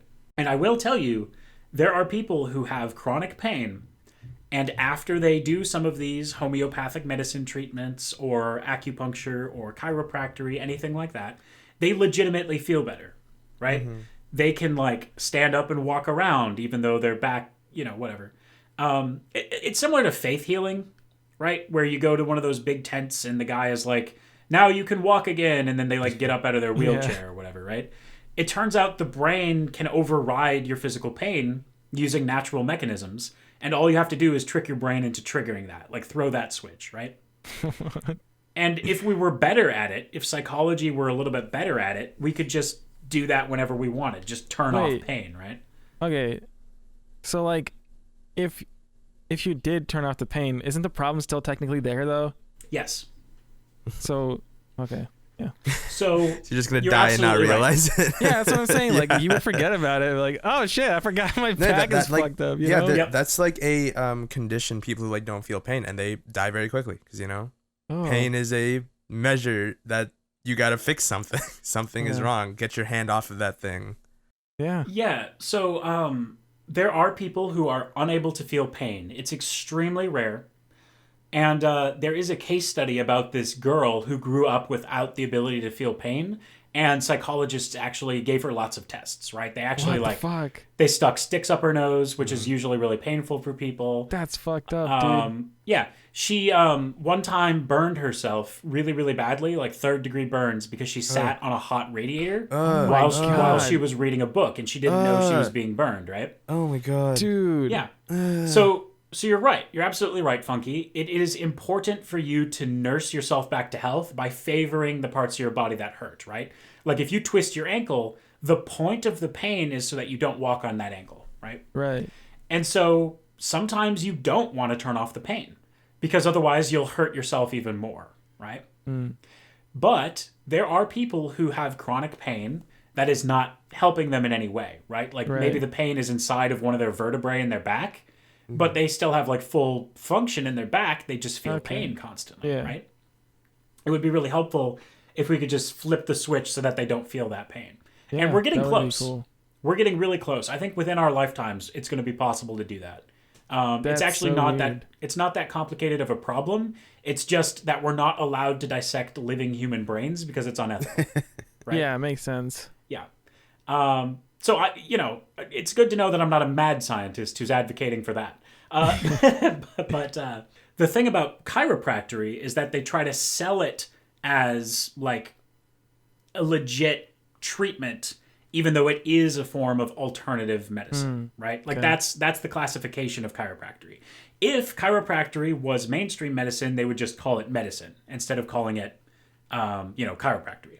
I thought it was like legit, dude. Exactly. That's my point. Is that's the way that they sell it in the United States and Australia and a few other places. I think Canada as well.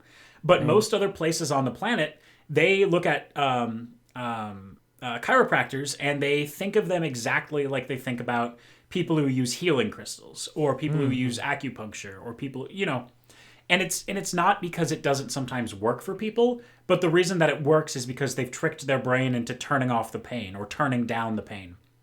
In the same way that, like, if you pay attention to one thing, you're not paying attention to another thing, right? Like, you can tune out your surroundings.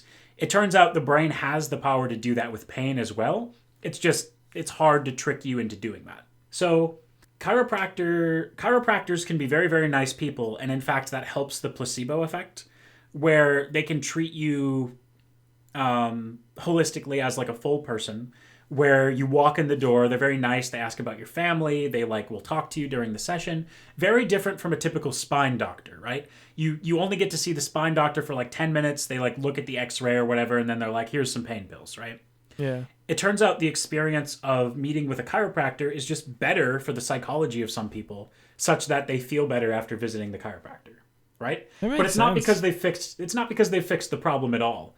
Even though the closer they get to making you think that they fixed the problem, the better the placebo effect works as well, which is why they do the thing where they like crack your back or whatever, right? But it turns out we have another field of medicine that's dedicated to that. Physical therapy and I think it's called osteo something. Osteoporosis? No, but close. Where it's sort of like the health of your bones and like the flexibility of your joints and like all that stuff. We actually have a whole branch of medicine, not alternative medicine, just straight up medicine about how to treat pain and like to do exercises to strengthen your back so that you feel less pain and like all that stuff. It's osteopathy, right? There it is. Yeah. Yeah, I remember on another podcast I listened to, there's a British guy who was explaining how in the UK, like it's common to have like your primary care doctor and an osteopath. Yeah. Right? Yeah. And it's weird that the United States doesn't work like that. We instead have our insurance cover chiropractic. Yeah. Sometimes, not always.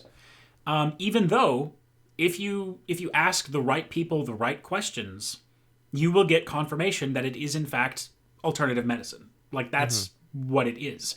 And again, that's not me saying it doesn't work for some people, but it is not treating the problem. Yeah. Right? It's not actually interrupting the pain signals going to your brain. And in fact, it can sometimes be dangerous, especially when chiropractors, like the bad chiropractors we were talking about, they really don't give a shit about your health.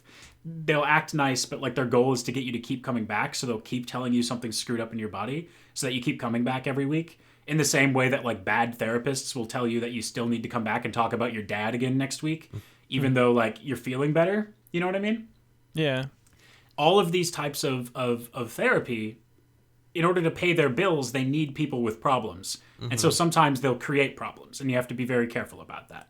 But that's also just true. Like how chapstick keeps your lips chapped, so you keep buying chapstick. Yeah, that's absolutely right, actually. There are absolutely products where you put them on your skin, not just chapstick. You put them on your skin, and it sort of creates a dependency for you to keep using that product. That's absolutely 100% true. Because your body will... do you guys know the term homeostasis? Yeah. Yeah. Yeah, your body will sort of develop a new homeostasis when you use that product, and the backlash when you stop using that product is just super horrible. So it's not just for your skin, but also like, if you use Tums a lot, your body is going to start producing more stomach acid, stuff like that, right? Yeah. So I guess my point is, my relatives, they created this device that is even more quackery than normal chiropractic. They gave my family name to it, and then it got banned by the FDA, the Food and Drug Administration, or what are they called? The Federal Drug? I can't even remember what the acronym stands for. I think Food and Drug Administration, yeah. Yeah. And then a bunch of my relatives a couple decades ago got, or how long ago was it? I think it was more recent than a couple of decades. They got arrested for like smuggling toughness radiation detectors over a state border. Oh my god. What the fuck? I know. Like my family are quack medical device smugglers. And are these like family or just like people with your last name that are like technically related? Technically related, yeah. So they're distant family. Like we're talking you have to go up a few branches and then over quite a bit on the family tree. But they share. Yeah, it's his brother's brother. Ah, yes, of course. Yeah, kind of. Except not, because that would be me. Yeah. Before I started publishing my academic research, if you Googled AR toughness, you would get the news story about smuggling toughness radiation detectors across state borders. It wasn't until I started up my YouTube channel and started publishing stuff that now, that's on, a much later page of results. So I've restored the family name. Hey, look at you. That's really You got cool. a whole ligament. I've got our honor back. Yeah. So yeah, like how do you luck into that story? Like how do I have that story, right? It turns out I was reading a page a day calendar. Do you remember those used to be kind of popular? Oh, yeah. You put them on your desk and each one had a fun fact. Yeah. I used to have one of those. And one day I tore off the page and it said toughness on the next page. And I was like, what? Huh? Excuse me? And it was this story about the toughness radiation detector. And I was able to find some news articles about it online so that I could confirm the whole thing. Wow. And, yeah, it makes both my first name and my last name into fake news stories. So I get That's awesome, man.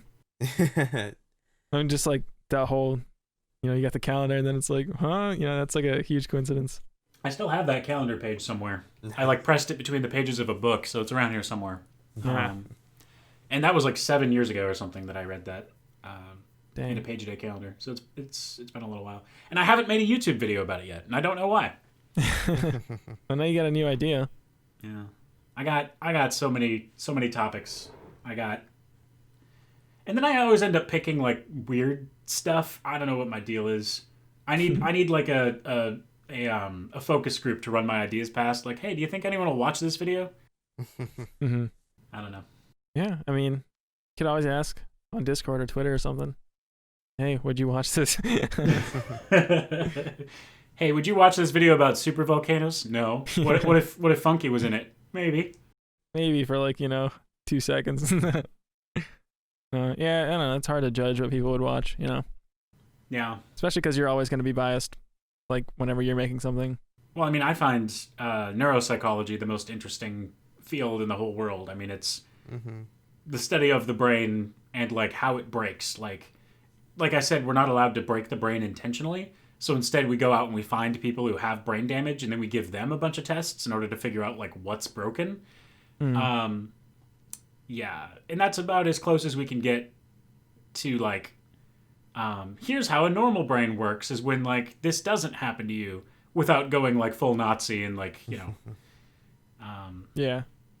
Although I've heard that there are like filing cabinets full of Nazi research on the human brain out there somewhere, just like in storage, and like people are afraid to like open them because ethics.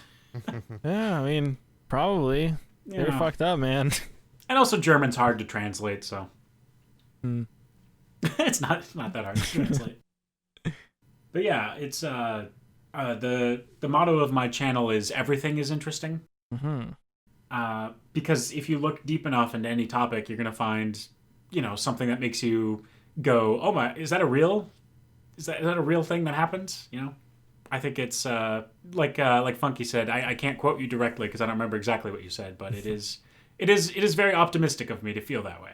Like very, very very open to like whatever I can like discover by sort of putting myself out there and trying to find stuff. And like one of my collaborations was with a couple of researchers that work on Munchausen's and malingering, which is an area of research where people pretend to be sick. And it's super interesting. You can watch the whole video on YouTube if you're interested in it. And it only happened because I like reached out to these people like randomly, and this was like even before I was like established, the way that I am now. And I was literally just emailing and being like, hey, I wanted to make a video about this. Did you have any resources? And occasionally you find someone who's like super excited to just talk about their work or whatever, which is how I kind of was able to get really good research on that topic, was just being like, hey, I'm also a nerd. What should I talk about in this video? And, he hooked me up with a case study of this kid who hijacked a plane by pretending to be sick. Which he referred to as a lie jacking, which was pretty great. So that made it into the video. And he sort of forced the plane to land somewhere because he was like faking an illness so that he could, get off of the plane. Wow. Yeah, right? Like it's these, Like who needs fake news stories when you have these real news stories that are actually happening out there? Exactly. These real fake news stories. Yeah, real fake news stories. I got plenty of those. There was this will be a case study in my book when it comes out. There was a guy who had a couple of seizures. He was not religious. He had a seizure. He became highly religious. And then a couple of years later, he had another seizure and stopped being religious. You told me about this. And it's the craziest thing to think about. Like, you tell this to, if you find someone who's like a philosophy student or something. I'm a philosophy student. Hey, there you go. Well, then I'll tell you this as a reason. The fact that there is an area in your brain that I could shock with a certain amount of electricity and it would make you either more or less religious, doesn't that just throw you for a loop?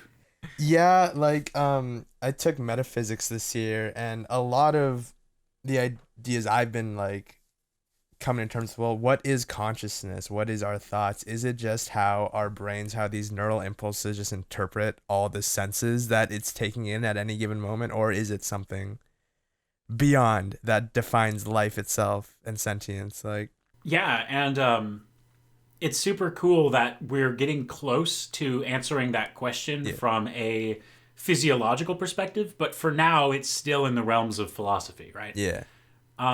It's still fan fiction. It is indeed still fan fiction at this point. Oh gosh, consciousness is such an interesting area. Yeah, I have a friend who does some work in that area, and they always have super long conversations about it that I find it difficult to follow just because my background isn't in philosophy. Like, I'm a little bit more like, this part of the brain is connected to this part of the brain, as opposed to like, what if this were true, Yeah. But the short story that I'm working on right now does posit something about consciousness. I don't want to reveal it yet, but when that comes out, I probably will put it on my YouTube channel. You'll kind of see why I had to go into the realm of quantum physics and consciousness in order to even write about this. Can't wait. I think the question that I find most interesting in psychology right now is, can we plug new senses into people's brains? Ooh.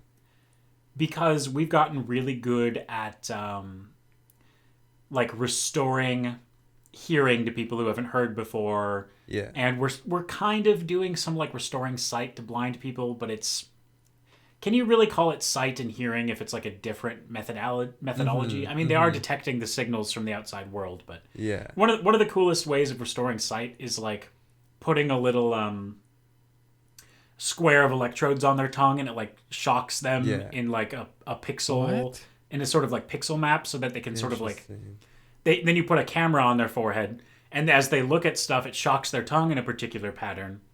And if they do this for long enough, over time, it stops feeling like shocks on their tongue, and it starts feeling like they're seeing, right? That's so weird. Because the brain will actually turn it into perception of their environment. Because that's how the brain is wired. If you feed it enough information, it doesn't matter what form the information is in, it'll eventually figure out how to interpret it and connect it to the right place. Which is super weird that the brain does that automatically, but it does. It rewires itself as you feed it information. And so the question has become, if I start sending you electrical signals to your tongue that tell you about the stock market, are you going to develop a sixth sense about the stock market, right? Are you going to be able to tell, oh, the stock market is up today, the stock market is down today? And the answer is yes, I can do that. I can make it so that you wake up in the morning knowing the status of the stock market. Just because I have fed information into your brain. But here's the weird part, is that if I do it in a particular way, you won't even know that you've received the signal. Like I don't have to shock your tongue in order to feed you this information. I can send it directly into your brain, although right now they're trying to develop non-invasive ways of doing this, because obviously I don't want to open a hole in your brain just to send you stock market information, right? If you go back 3 or 4 years, that's how they used to do it. They used to actually like implant a device like in the brain itself. Now they either put something like on the surface of the brain with like some electrodes like poking in, or like they'll replace a part of your skull with like a little medical device. But they also have had some success like shooting lasers through your brain and like it sounds like science fiction, but that they're trying some stuff like that right now. Jimmy Neutron did this first. He made these books you could chew and then just give you knowledge. Yeah. Yeah. Although that's a little bit more tricky because the brain has to actually put in the work to process the information. So when you watch The Matrix, it's like, oh, he learns Kung Fu, right? It turns out you could do that, but your brain would still have to put in the work to interpret the information, right? Like it wouldn't be instantaneous. You can't just download it to the brain because the brain has a unique neural structure for each individual human, right? Like, say, for example, that Zarif knew Kung Fu, but Funky didn't, right? I know the truth is the opposite, that Funky knows Kung Fu and Zarif doesn't. But let's just, for the sake of argument, let's say Zarif knows Kung Fu, but Funky doesn't, right? I could take that information from Zarif's brain just by having him think about it, right? Zarif could think, okay, here's how I would move my muscles in order to do this. You could either literally perform Kung Fu while I measured your brain, or you could just think about doing Kung Fu for a really long period of time. Yeah. And then I could pump that information into Funky's brain. But here's the question. How long would it take Funky's brain to figure out how to interpret that information, right? It's a Reese fucking nuanced curvature. I don't know. Yeah. Like how, and that's the thing. How different is Zarif's brain from your brain? Yeah. I mean, you're, you know, there are some similarities between you in the sense that you're not completely different people, but at the same time, like, yeah, your brain would first have to figure out, like, oh, okay, this is the start of the process, and this is the muscular movement that happens next, and like all that stuff. Well, it's like that's exactly what happened in The Matrix. They downloaded the Kung Fu into Keanu Reeves' brain, like. Yeah. But so the missing element is time. Yeah. How long will it take Funky's brain to decode the information, right? And it's possible that the answer is it will take longer than it would take for him to just learn Kung Fu normally, unfortunately, right? Because in order to, you know, translate that neural activity into neural activity that works for Funky's brain, it might be one of those computer problems that just causes the computer to overheat without actually outputting the correct answer, right? Now, there are some people who theorize that Funky would learn something from the experience, and then it would make him faster at learning Kung Fu, right? So maybe the question isn't how can we download Kung Fu to Funky's brain? Maybe the question is, can we use Zarif's brain data as a tutor for Funky's brain, right? Such that we plug that information into Funky's brain and then we teach him Kung Fu normally, and now he just learns Kung Fu faster. Dude, if interesting. That makes sense, right? That's so cool. That is so sci-fi. We're getting really close. We're getting really close to being able to do that. Right now, most of the human, the brain-computer interface research is on simpler problems, like can we help someone who doesn't have a foot feel like they have a foot again, so that when they move their prosthesis, it doesn't feel like they're just moving a hunk of metal, it actually feels like they're moving their foot, right? Like stuff like that. Yeah. And it turns out, yeah, we can do that too, but we have to like connect the neurons in a particular way, or we have to make them practice a lot, right? So the missing element is just how long it takes. Yeah.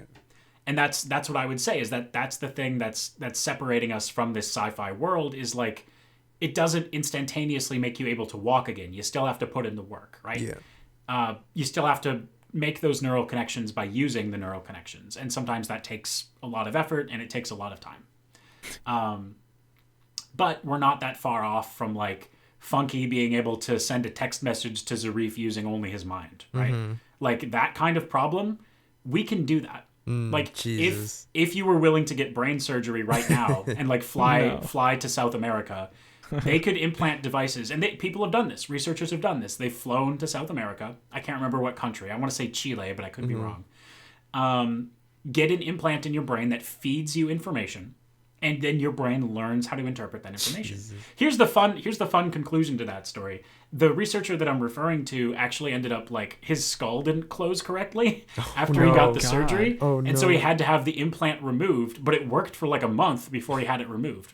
So like this is current technology. Like you can do this right now. If you wanted, you wouldn't have to use your phone to text Zarif anymore. Bro, we could send memes in record time. I'm good, Let's get it man. done. Let's get it done. But remember, on next the week's language- special episode, we're gonna record it on the plane to Chile. But remember, the problem is that your brain speaks slightly different languages. True, So yeah. if you sent, a dancing image of Pepe the Frog, Funky's brain would have to figure out how to decode that. Yeah. And you would sort of get better and better at it over time, in the same way that you learn any other language. Yeah. Right? Over time, Funky would start to see a dancing frog whenever you Right. sent him a dancing frog, but at first he wouldn't. And then you At get first into it like would- that old question of like, do we all see the same colors? Like, Yeah. Oh yeah, qualia, the question of yeah, qualia. exactly, yeah. This made me think about like when we were talking about like the kung fu thing and like how you would download it and it would like take you like some time to learn it.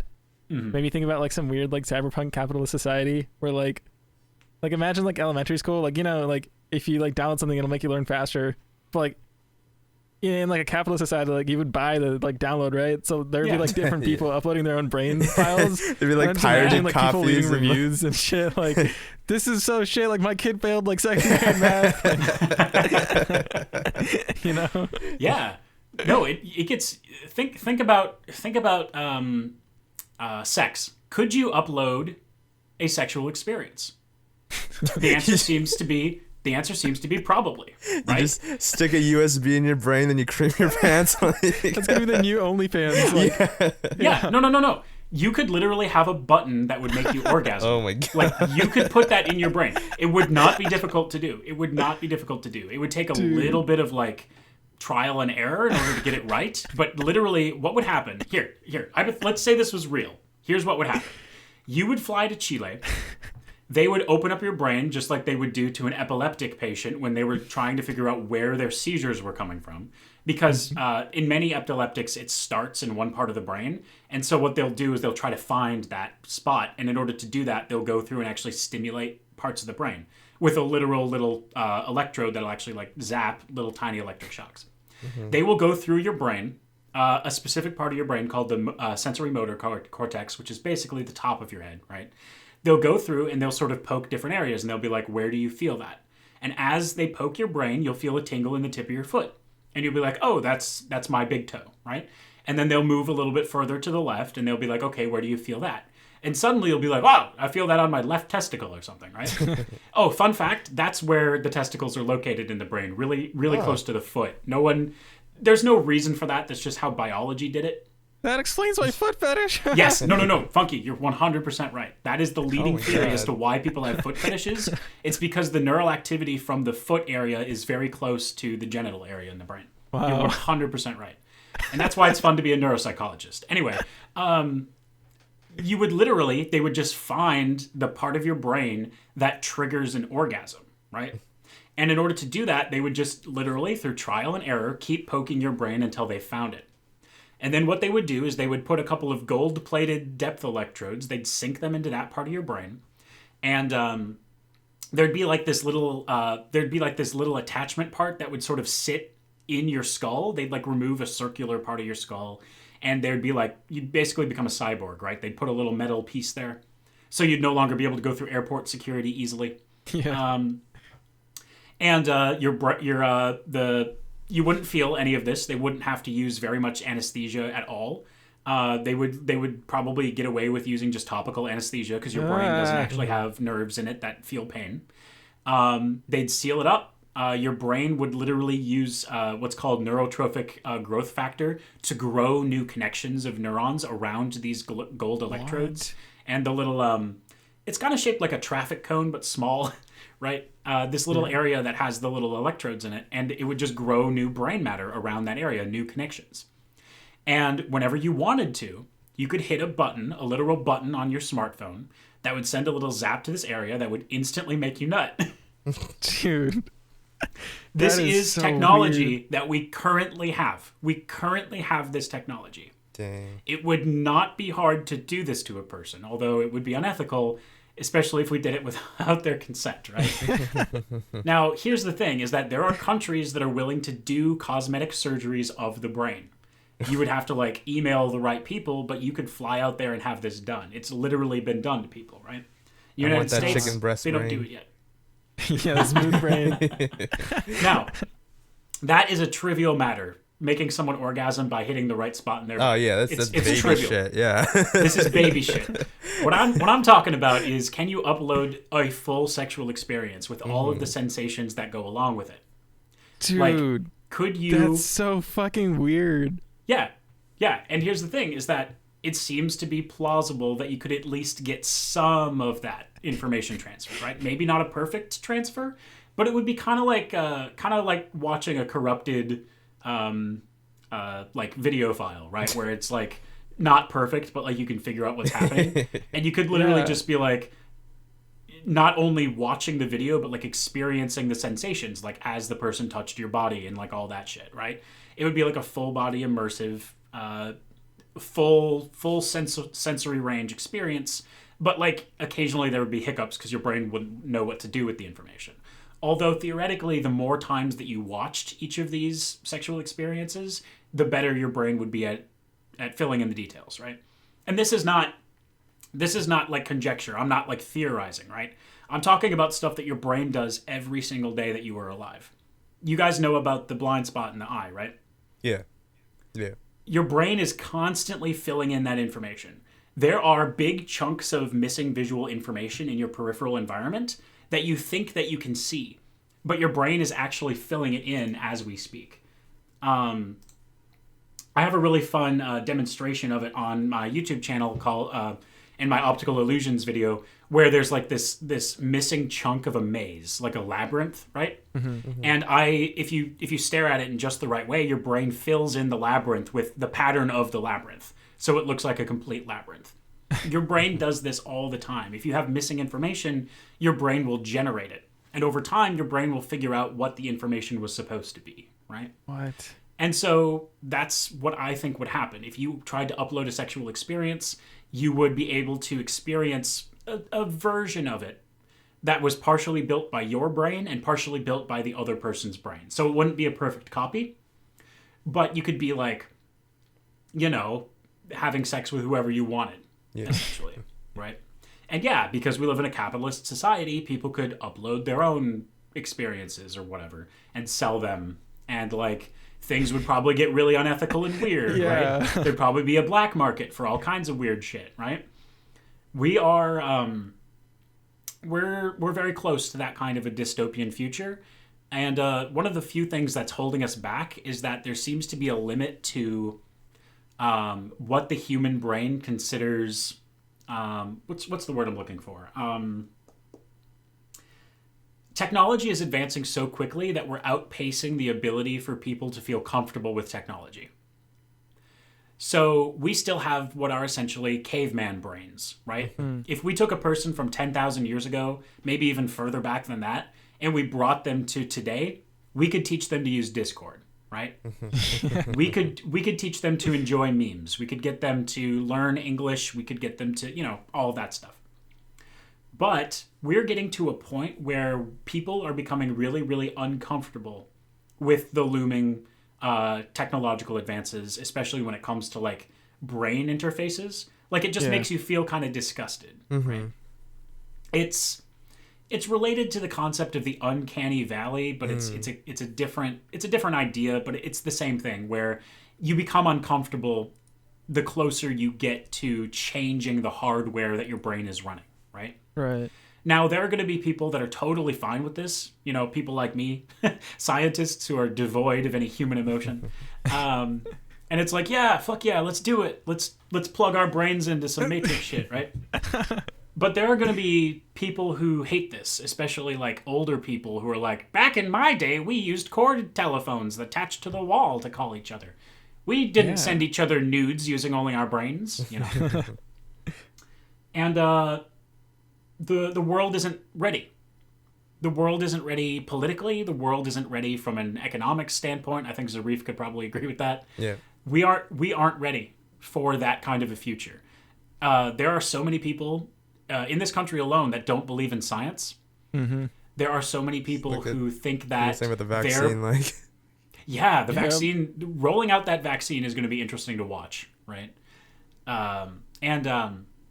There are people who believe that their version of reality is the only version of reality. Yeah.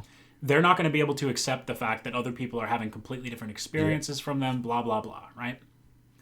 And so even though it's possible right now for someone to put a button in your brain that makes you nut, there are lots of reasons why society isn't currently doing that, right? Yeah. And I think a big one, I already briefly mentioned this, is just the disgust factor, where it's like, ugh, what would I become if I did this to myself, right? But think about it this way. What if someone on Wall Street, a stockbroker, wanted to trade stocks just a split second faster in order to give him an advantage over everybody else? He could get a cosmetic surgery in his brain to make it faster for him to trade on the stock market by literally feeding him that information directly. So he wouldn't have to click his mouse or tap his keyboard or look at his computer screen. Those millionths of seconds, or thousands of seconds, might make the difference between making millions of dollars and making hundreds of millions of dollars. At that point, it becomes an arms race, right? It's like allowing drugs in sports, right? Like now everyone's using the drugs. Now I have to use steroids, right? We're going to have juiced up Wall Street traders that are literally using their thoughts to do this shit. So, and Wall Street has been doing that already. Like as far as I know, sorry, go ahead. No, I was just saying that. So, what you mentioned about stock traders wanting to get an instant advantage, there was this company once who built a $300 million cable from New York to Chicago so that they could get the New York prices, so they could buy Chicago stocks if they could like instantly make money off of their. Like they did that before, so who's to say they wouldn't do that with neural, upgrades? Yeah, absolutely. That's a really good example of the lengths that they'll go to. Yeah. And I think, if we're talking about a group of people who'd be willing to change their own brain, I think stockbrokers is probably a group of people who'd be willing to do that. Leo DiCaprio and Wolf of Wall Street would absolutely do that. Yeah. So that is the future.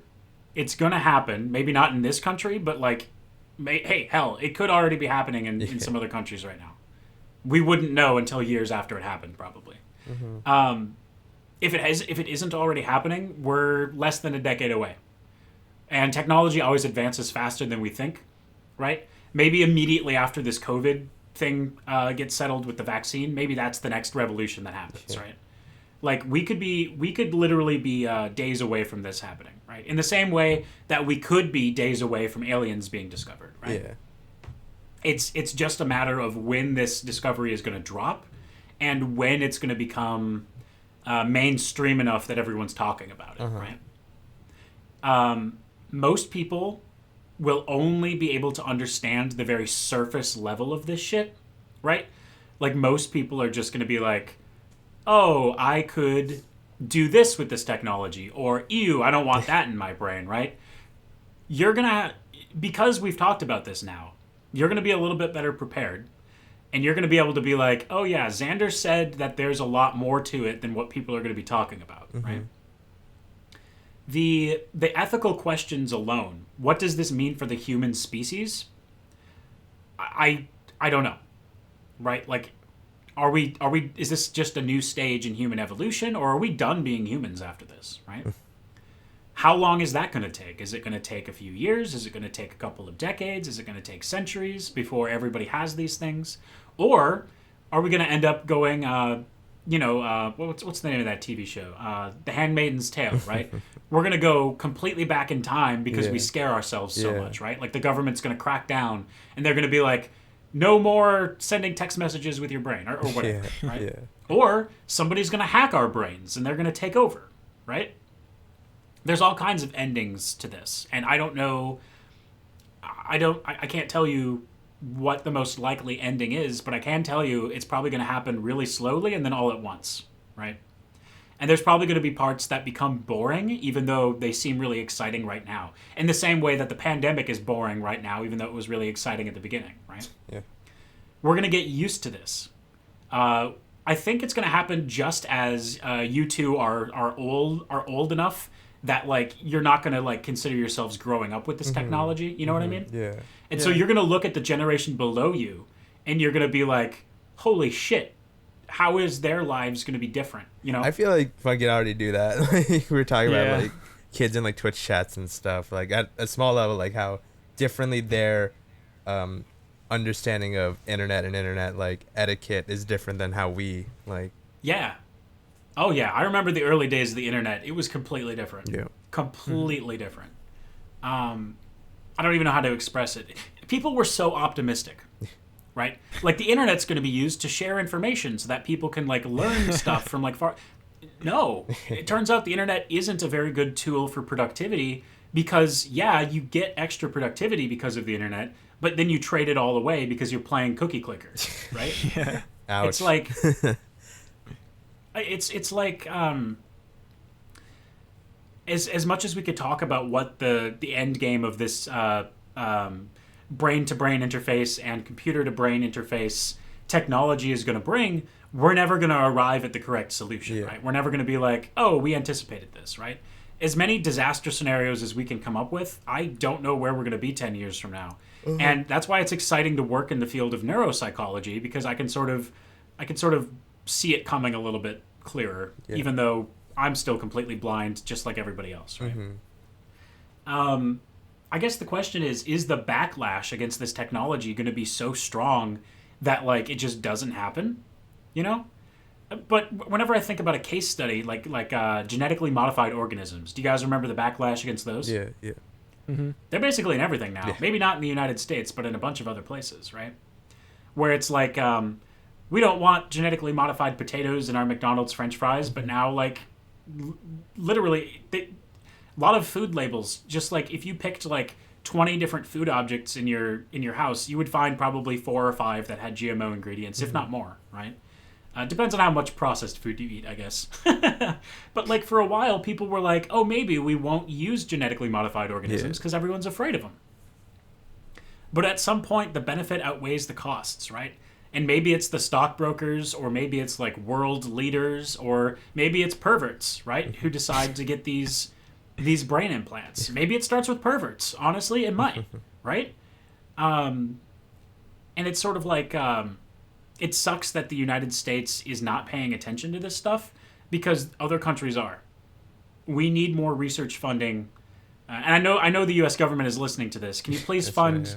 Can you please fund our neuropsych research so that we can actually like get ahead of this, so that China doesn't drop it on us and be like, oh yeah, by the way, you know, we've rewritten how the human brain works. You know, I don't know, but. It blows my mind that people aren't, living in the same sphere as me. Like, I hear about this stuff, I learn about this stuff, I read articles about this stuff, but, like, I try to communicate it to people with, like, the sense of urgency that it needs, and I'm still selling it short. Like, I should be banging on a pot and pan and telling you guys that this is on the horizon. I don't know if it's going to be a couple of years or 10 years from now, but, like, holy crap, it's coming. Yeah, I mean, I guess it's just not talked about in like mainstream media at all. Like the only remote thing I heard was like the Elon Musk. Yeah. Yeah, Neuralink. That's a really good one because that one people are paying some attention to. Yeah. If you have like a final note you want to touch on, then buy my merch. Do you have merch? No, I should. I guess I do sell refrigerator magnets on my website now. Yeah, that's merch. But I don't have like a hoodie. I gotta get a hoodie. You gotta get a hoodie, yeah. Yeah, definitely.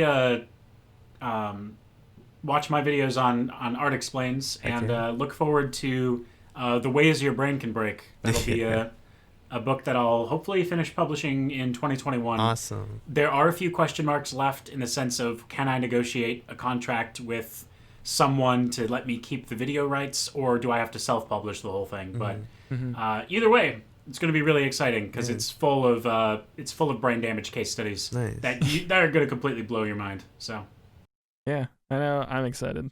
But thank you so much for joining us and for enlightening us. Yeah, that was on like all of this shit. It was super interesting.